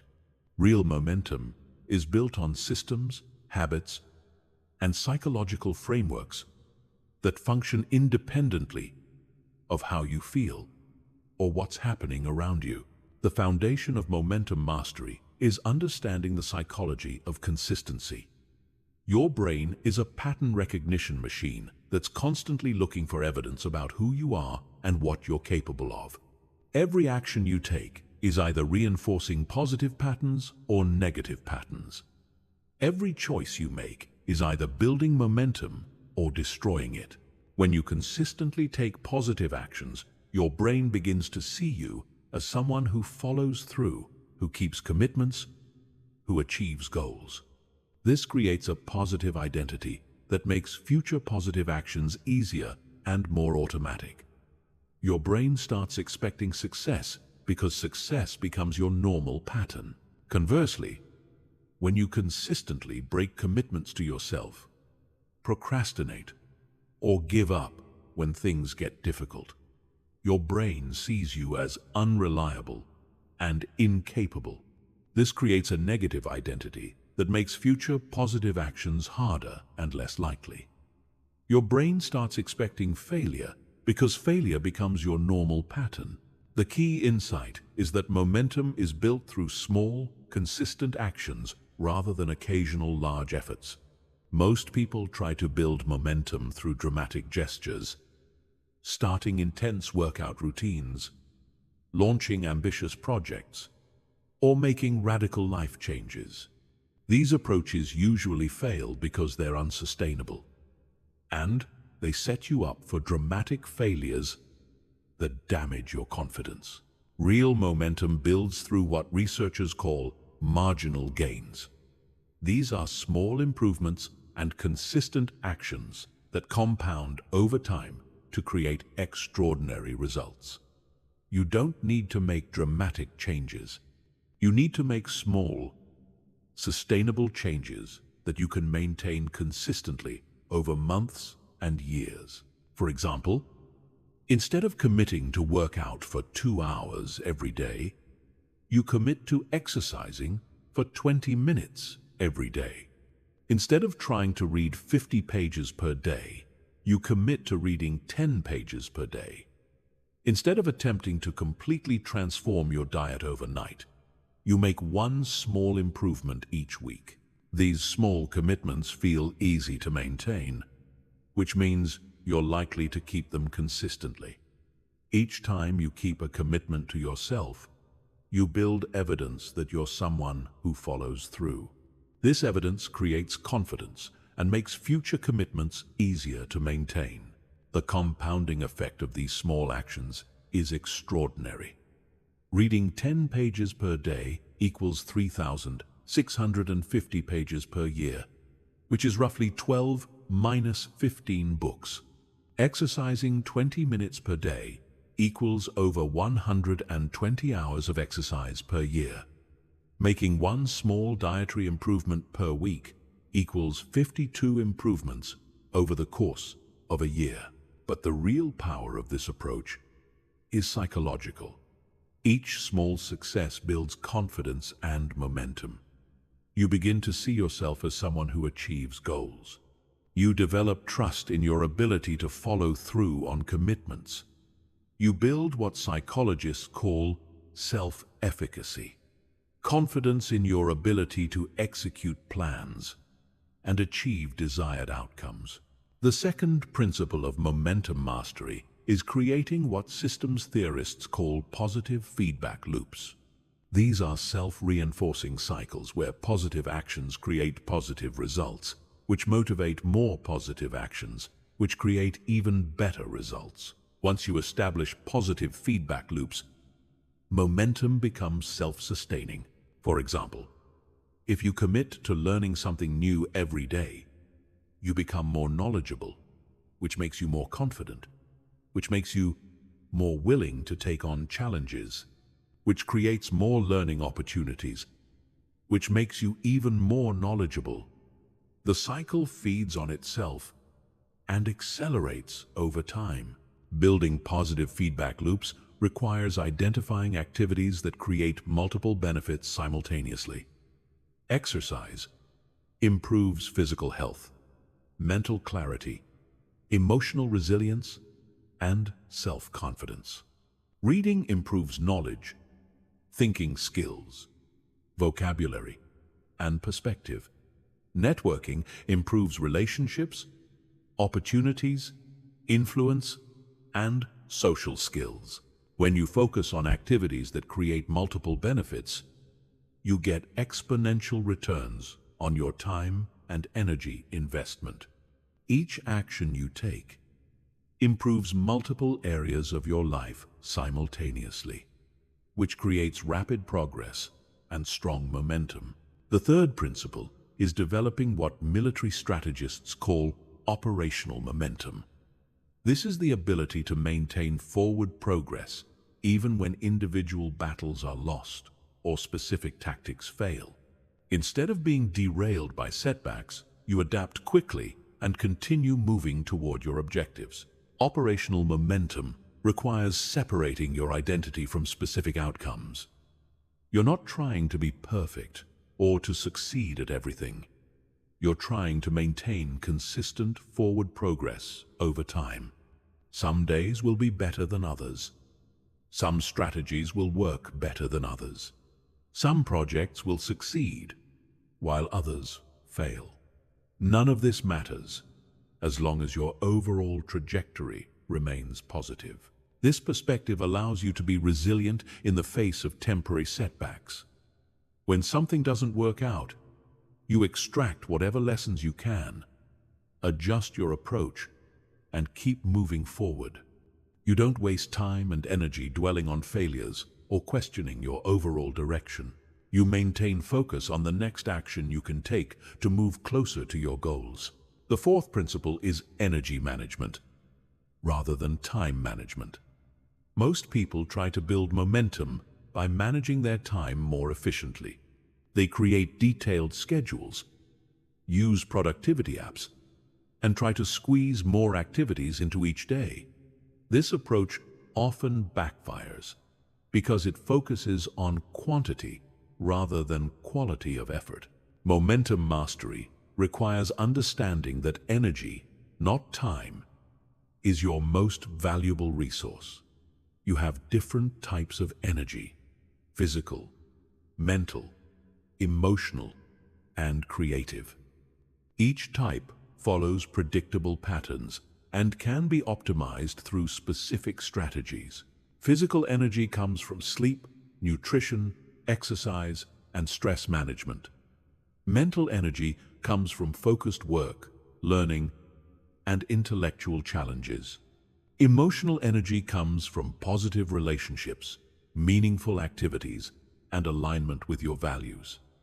Creative energy comes from novelty, inspiration, and unstructured thinking time. Building momentum requires optimizing all forms of energy and aligning your most important activities with your peak energy periods. Instead of trying to work constantly, you work strategically.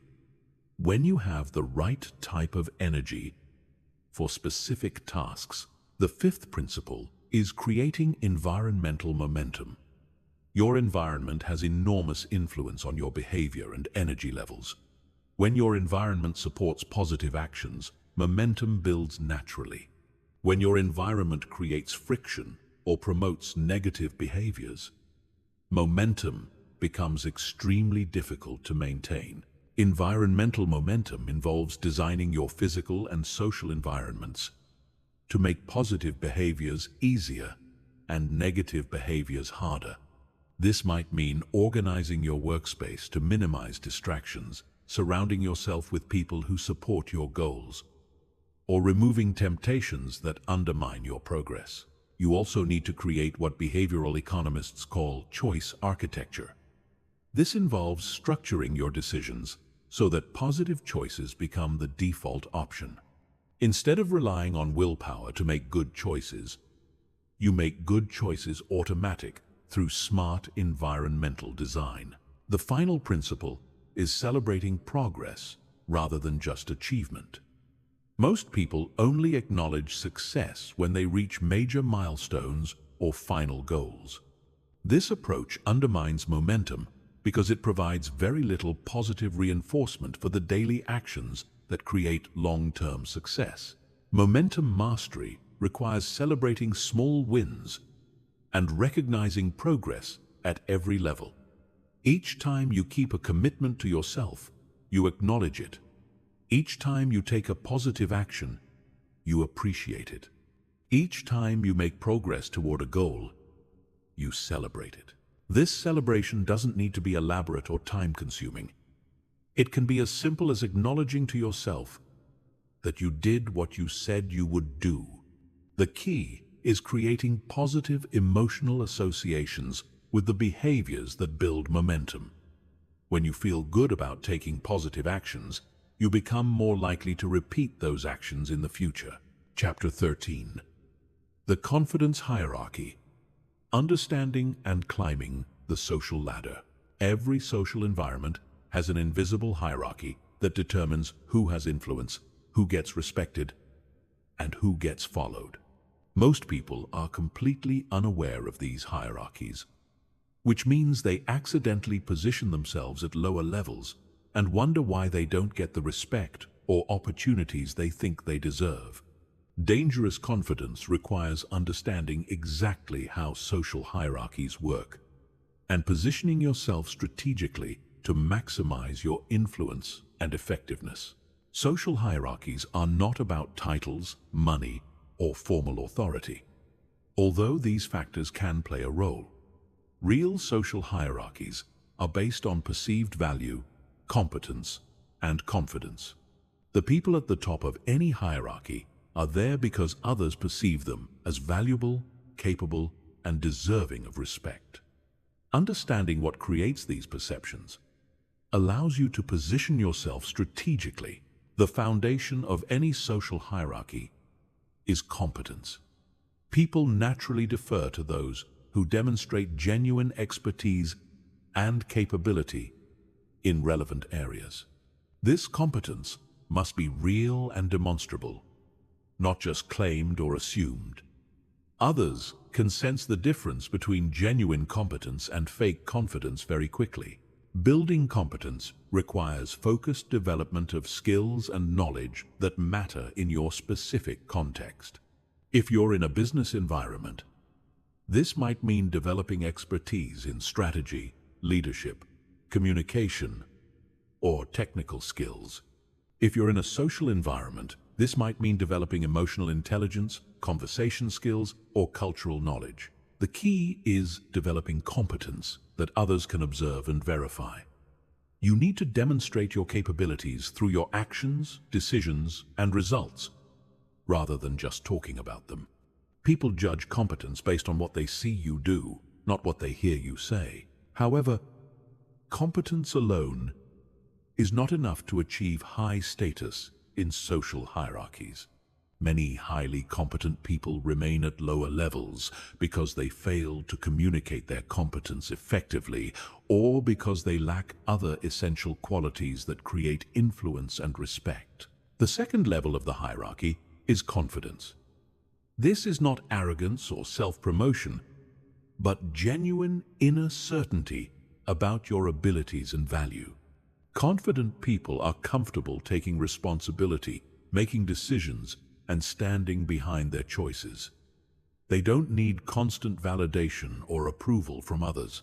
Confidence is communicated through body language, voice tone, decision-making speed, and willingness to take calculated risks. Confident people speak with authority, maintain strong eye contact, and move with purpose. They don't hedge their statements with uncertainty or constantly seek approval for their opinions.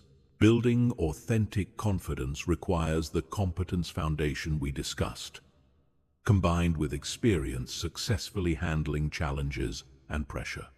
You cannot fake this type of confidence because it emerges from genuine capability and proven performance under difficult conditions. The third level is social intelligence. This is the ability to read social dynamics, understand what others need and want, and navigate interpersonal relationships skillfully.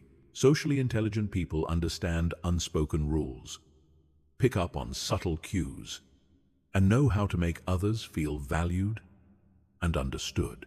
Social intelligence involves understanding different personality types and communication styles.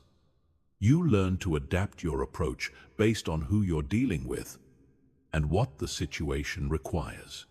You become skilled at building rapport, managing conflict, and facilitating productive interactions. This level of the hierarchy is often where technical experts get stuck. They have competence and confidence in their domain of expertise, but they lack the social skills necessary to influence others and build strong relationships. Developing social intelligence is crucial for moving to higher levels of any hierarchy. The fourth level is leadership ability. This is the capacity to inspire others, create shared vision, and coordinate group efforts toward common goals. Leadership is not about having formal authority or being in charge. It's about the ability to influence others voluntarily and create positive outcomes for groups and organizations. Leadership ability emerges from the combination of competence, confidence, and social intelligence. But it also requires additional qualities like integrity, vision, and emotional resilience. Leaders take responsibility for group outcomes, make difficult decisions under pressure, and maintain optimism and direction. Even when facing challenges, people naturally follow those who demonstrate genuine leadership ability because they trust these individuals to make good decisions and create positive outcomes. Leadership positions you at high levels of social hierarchies because others voluntarily defer to your judgment and direction. The fifth and highest level is what can only be described as presence or charisma. This is an intangible quality that makes certain people naturally magnetic and influential. Presence combines all the lower levels: competence, confidence, social intelligence, and leadership, with something extra that creates almost mystical influence over others. People with true presence don't just command respect, they inspire devotion. Others are naturally drawn to them and want to be around them. They have the ability to shift the energy in any room and influence the emotional state of groups through their mere presence. Presence cannot be manufactured or faked, but it can be developed through the integration of all other levels combined with deep personal development work. It emerges from authentic self-knowledge, clear purpose, and genuine care for others' well-being and development. Understanding these levels allows you to assess your current position in various hierarchies and identify what you need to develop to move higher. Most people try to skip levels or focus on the wrong areas for their current stage of development. For example, someone with limited competence who tries to project confidence will be quickly exposed as a fraud. Someone with competence and confidence who lacks social intelligence will struggle to build the relationships necessary for leadership roles. Someone with all the technical qualifications who lacks presence will find themselves passed over for the highest levels of influence and authority. The strategic approach is to systematically develop each level while building on the foundations of previous levels. You start with genuine competence in areas that matter to your goals and context. You build authentic confidence through proven performance and capability. You develop social intelligence through focused study and practice of interpersonal skills. You cultivate leadership ability by taking responsibility for group outcomes and practicing influence and coordination skills. Finally, you develop presence through deep personal development work that integrates all these capabilities with authentic self-knowledge and genuine care for others. Moving up social hierarchies also requires understanding and respecting the unwritten rules of each level. Each level has different expectations, responsibilities, and codes of conduct. What works at lower levels may be inappropriate or counterproductive at higher levels. For example, at lower levels of competence, it's appropriate to ask many questions and seek guidance frequently.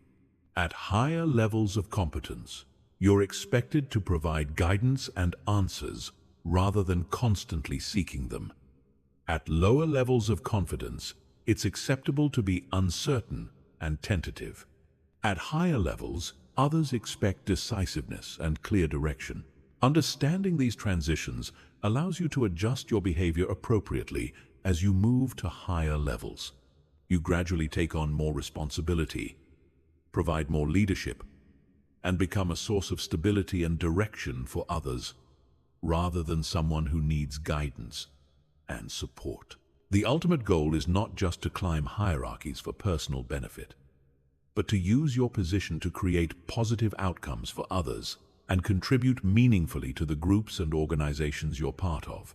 True confidence and influence come from using your capabilities in service of purposes larger than yourself.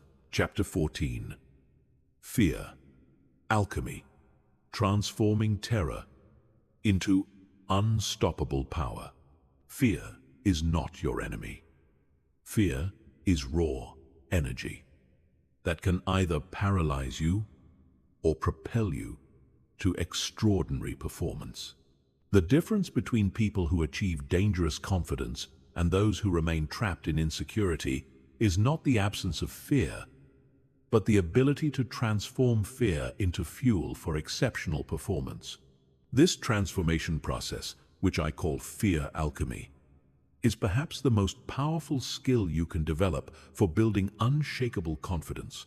Most people have a completely backwards relationship with fear.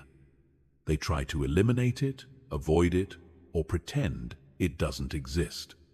This approach is not only ineffective, it's counterproductive. Fear is a fundamental part of human psychology that serves important functions. Trying to eliminate fear is like trying to eliminate hunger or thirst. It's fighting against your basic human nature. The people who achieve the most in life are not those who feel the least fear. They're those who feel fear intensely, but have learned to channel that energy constructively. They understand that fear is information, energy, and opportunity, all rolled into one powerful experience. Fear is information because it tells you that something important is at stake.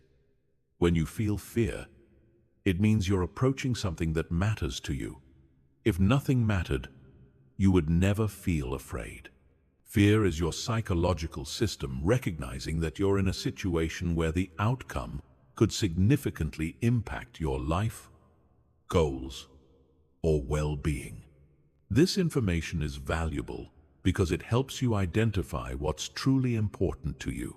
The things that scare you most are often the things that would have the greatest positive impact on your life if you could accomplish them. Fear is pointing you toward your greatest opportunities for growth and achievement. Fear is energy because it triggers powerful physiological responses that can enhance performance when channeled correctly. When you feel afraid, your body releases adrenaline and other stress hormones that increase alertness, focus, and physical capability. Your heart rate increases, pumping more blood to your muscles and brain. Your attention becomes laser-focused on immediate threats and opportunities. This physiological arousal is the same energy that athletes use to break records, performers use to deliver extraordinary shows, and leaders use to inspire others during crises. The energy of fear is not inherently negative. It becomes negative only when you interpret it as evidence that you should stop, retreat, or avoid the situation entirely. Fear is opportunity because it represents the edge of your comfort zone. Everything you want in life exists outside your current comfort zone.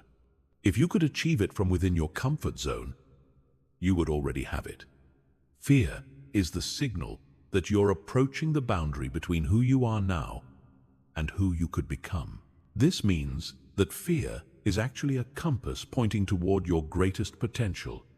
Instead of running away from fear, you should be running toward it. Instead of avoiding situations that scare you, you should be seeking them out as opportunities for growth and expansion. The process of fear alchemy involves several specific techniques for transforming fear from a limiting force into an empowering force. The first technique is reframing fear as excitement. The physiological experience of fear and excitement are nearly identical. Increased heart rate, heightened alertness, and elevated energy. The only difference is the story you tell yourself about what these sensations mean. When you feel those familiar sensations of fear, instead of thinking, "I'm scared and something might go wrong," you consciously think, "I'm excited and something amazing is about to happen." This simple cognitive shift changes your entire relationship with the experience. Instead of wanting to escape the sensations, you begin to welcome them as signs that you're about to grow and achieve something meaningful. The second technique is using fear as a focusing mechanism. Fear naturally narrows your attention and eliminates distractions. Instead of fighting this focus, you can use it strategically to enhance your performance. When you feel afraid, you consciously direct that focused energy toward the specific actions you need to take. For example, if you're afraid before giving a presentation, instead of trying to calm down completely, you use that focused energy to review your key points, connect with your purpose for speaking, and prepare mentally for delivering value to your audience. The fear becomes fuel for preparation and performance, rather than a distraction from them. The third technique is progressive exposure to build fear tolerance. Just like building physical strength requires progressive resistance training, building psychological strength requires progressive exposure to challenging situations. You systematically expose yourself to situations that create manageable levels of fear, building your tolerance and confidence gradually. This process works because each successful encounter with fear proves to your nervous system that the situation is manageable. Your brain learns that you can handle challenging situations and come out stronger. This builds genuine confidence based on proven capability rather than positive thinking or self-deception. The key is starting with situations that create mild to moderate fear rather than jumping into the deep end. If you're socially anxious, you might start by making eye contact with strangers, then progress to small talk, then to starting conversations, then to speaking in small groups, and eventually to public speaking. Each level builds confidence for the next level. The fourth technique is developing what psychologists call stress inoculation. This involves deliberately putting yourself in challenging situations when the stakes are relatively low, so you build resilience for when stakes are high. It's like getting a vaccination against psychological overwhelm. For example, you might practice difficult conversations with friends before having them with your boss. You might practice presenting to small, supportive groups before presenting to large, critical audiences. You might practice taking calculated risks with small amounts of money before making larger financial decisions. This preparation builds confidence because when you face high-stakes situations, you've already proven to yourself that you can handle similar challenges. Your brain has evidence that you can perform under pressure, which reduces anxiety and increases confidence.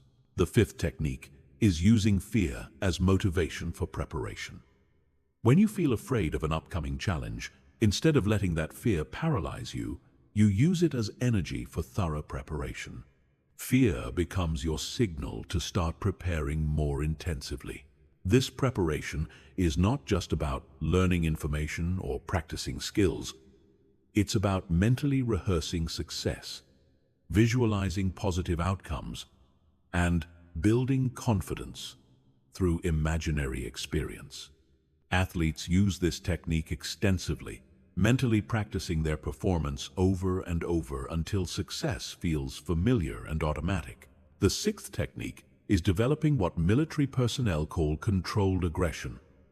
This is the ability to channel fear energy into focused, determined action. Instead of letting fear make you passive or hesitant, you use it to become more decisive and action-oriented. Controlled aggression is not about being hostile or violent. It's about being assertive, direct, and unwavering in pursuit of your objectives. When you feel fear, you lean into it rather than backing away. You take more action, not less. You become more committed to your goals, not less committed. The final technique is finding purpose beyond yourself. Fear is most powerful when you're focused primarily on yourself, your safety, your comfort, your image, your success. When you connect with purposes larger than yourself, fear loses much of its power because you're no longer the center of the equation. When you're fighting for something you believe in, protecting people you care about, or contributing to causes that matter to you, fear becomes secondary to mission. You're willing to face fear because something more important than your comfort is at stake. This doesn't mean becoming reckless or ignoring legitimate dangers. It means developing the courage to act despite fear when action serves purposes larger than your immediate comfort and safety. This type of purpose-driven courage is the foundation of dangerous confidence because it makes you willing to face any challenge in service of what truly matters to you. Mastering fear, alchemy transforms your entire relationship with challenge and opportunity. Instead of avoiding difficult situations, you seek them out as opportunities for growth. Instead of being paralyzed by uncertainty, you're energized by possibility. Instead of being limited by fear, you're propelled by it toward extraordinary achievement and unshakable confidence. Chapter 15. The Complete Transformation. Becoming unrecognizably confident. Everything we've covered in this comprehensive system leads to this moment. Your complete transformation from who you are now into someone with dangerous confidence. This transformation is not gradual or subtle.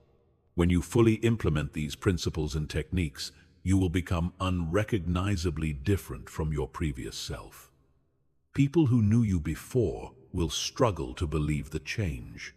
You will look in the mirror and see a completely different person looking back.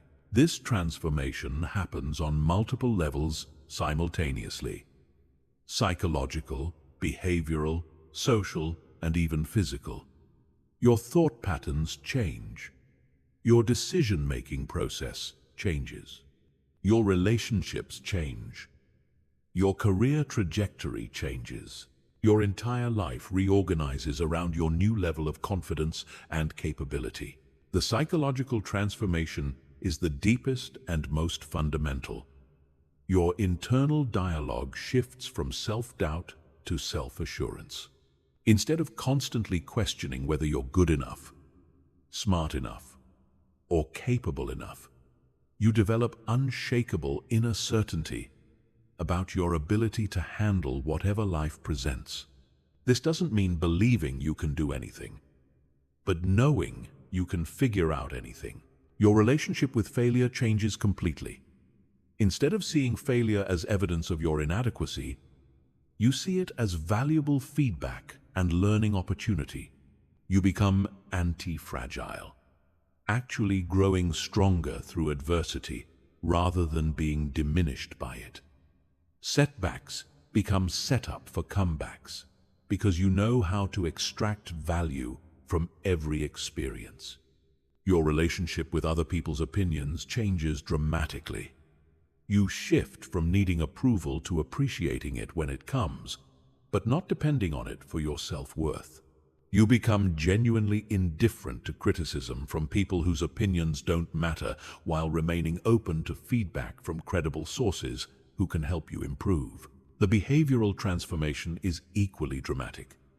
You begin taking actions that your previous self would have found impossible. You speak up in meetings where you once remained silent. You pursue opportunities you once thought were beyond your reach. You have difficult conversations you once avoided. You take calculated risks you once considered too dangerous. Your communication style changes fundamentally. You speak with authority rather than uncertainty. You express your opinions clearly rather than hedging and qualifying everything you say. You ask for what you want directly rather than hoping others will guess your needs. You set boundaries firmly rather than allowing others to take advantage of you. Your decision-making becomes faster and more decisive.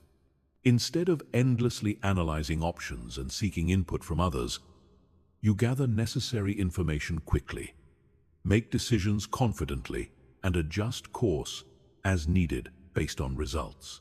You trust your judgment because you've developed it through consistent practice and proven results. The social transformation affects every relationship in your life. Some relationships improve dramatically as you bring higher energy, clearer communication, and stronger boundaries. Other relationships end because they were based on your previous insecurity and cannot survive your newfound strength and clarity. You attract different types of people into your life. Instead of attracting those who want to take advantage of insecurity or uncertainty, you attract others who are confident, ambitious, and growth-oriented. Your social circle upgrades automatically because like attracts like in the realm of confidence and capability. Your professional life transforms as well. You begin getting opportunities that were previously unavailable because decision-makers can sense your confidence and capability. You're considered for leadership roles, challenging projects, and high-visibility assignments.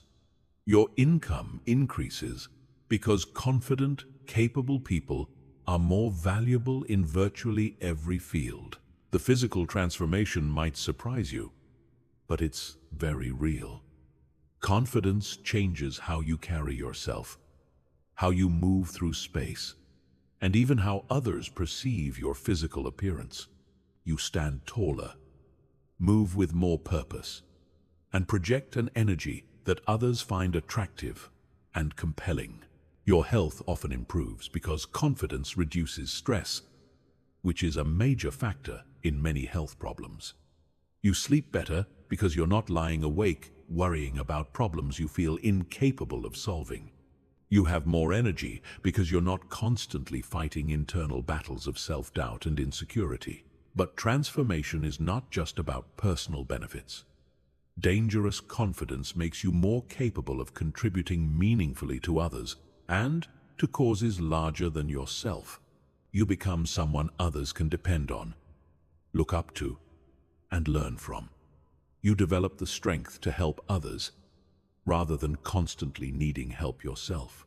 This contribution aspect is crucial because dangerous confidence without purpose can become destructive.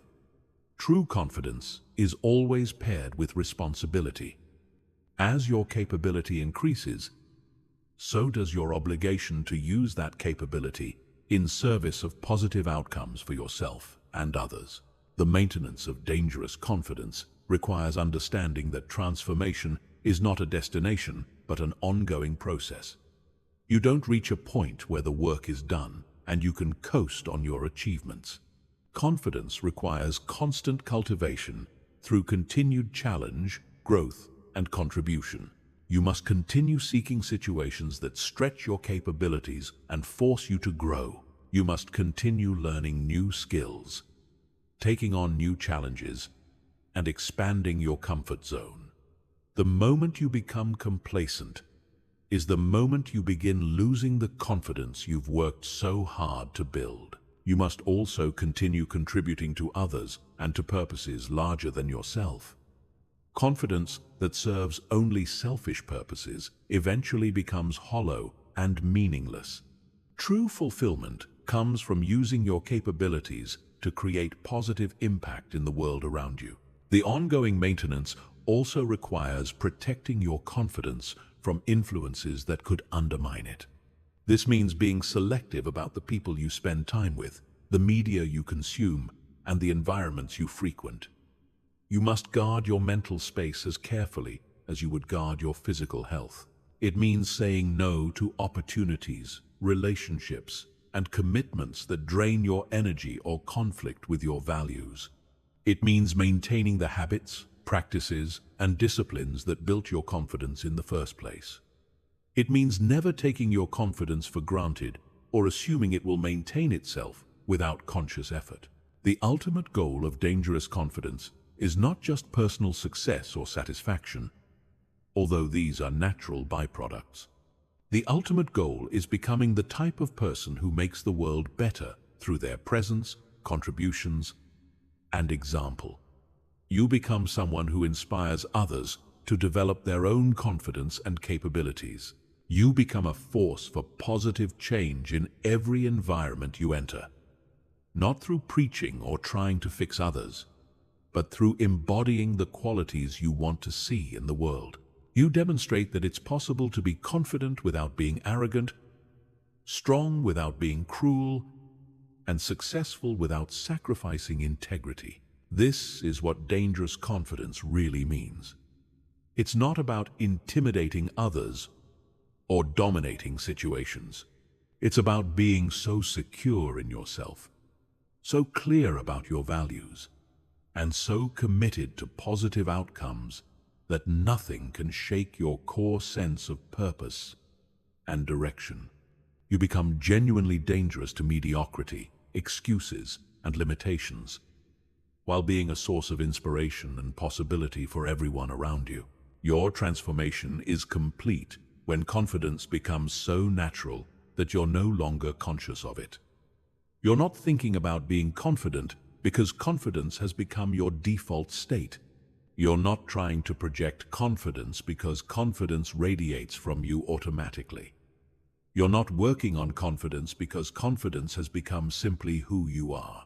This is the ultimate expression of dangerous confidence, when it becomes so integrated into your identity that it's invisible to you, but unmistakable to everyone else. You've become someone who not only possesses unshakable confidence, but who inspires and enables it in others. You've completed the journey from insecurity to dangerous confidence, and in doing so, you've become a completely different person with unlimited potential for impact and achievement.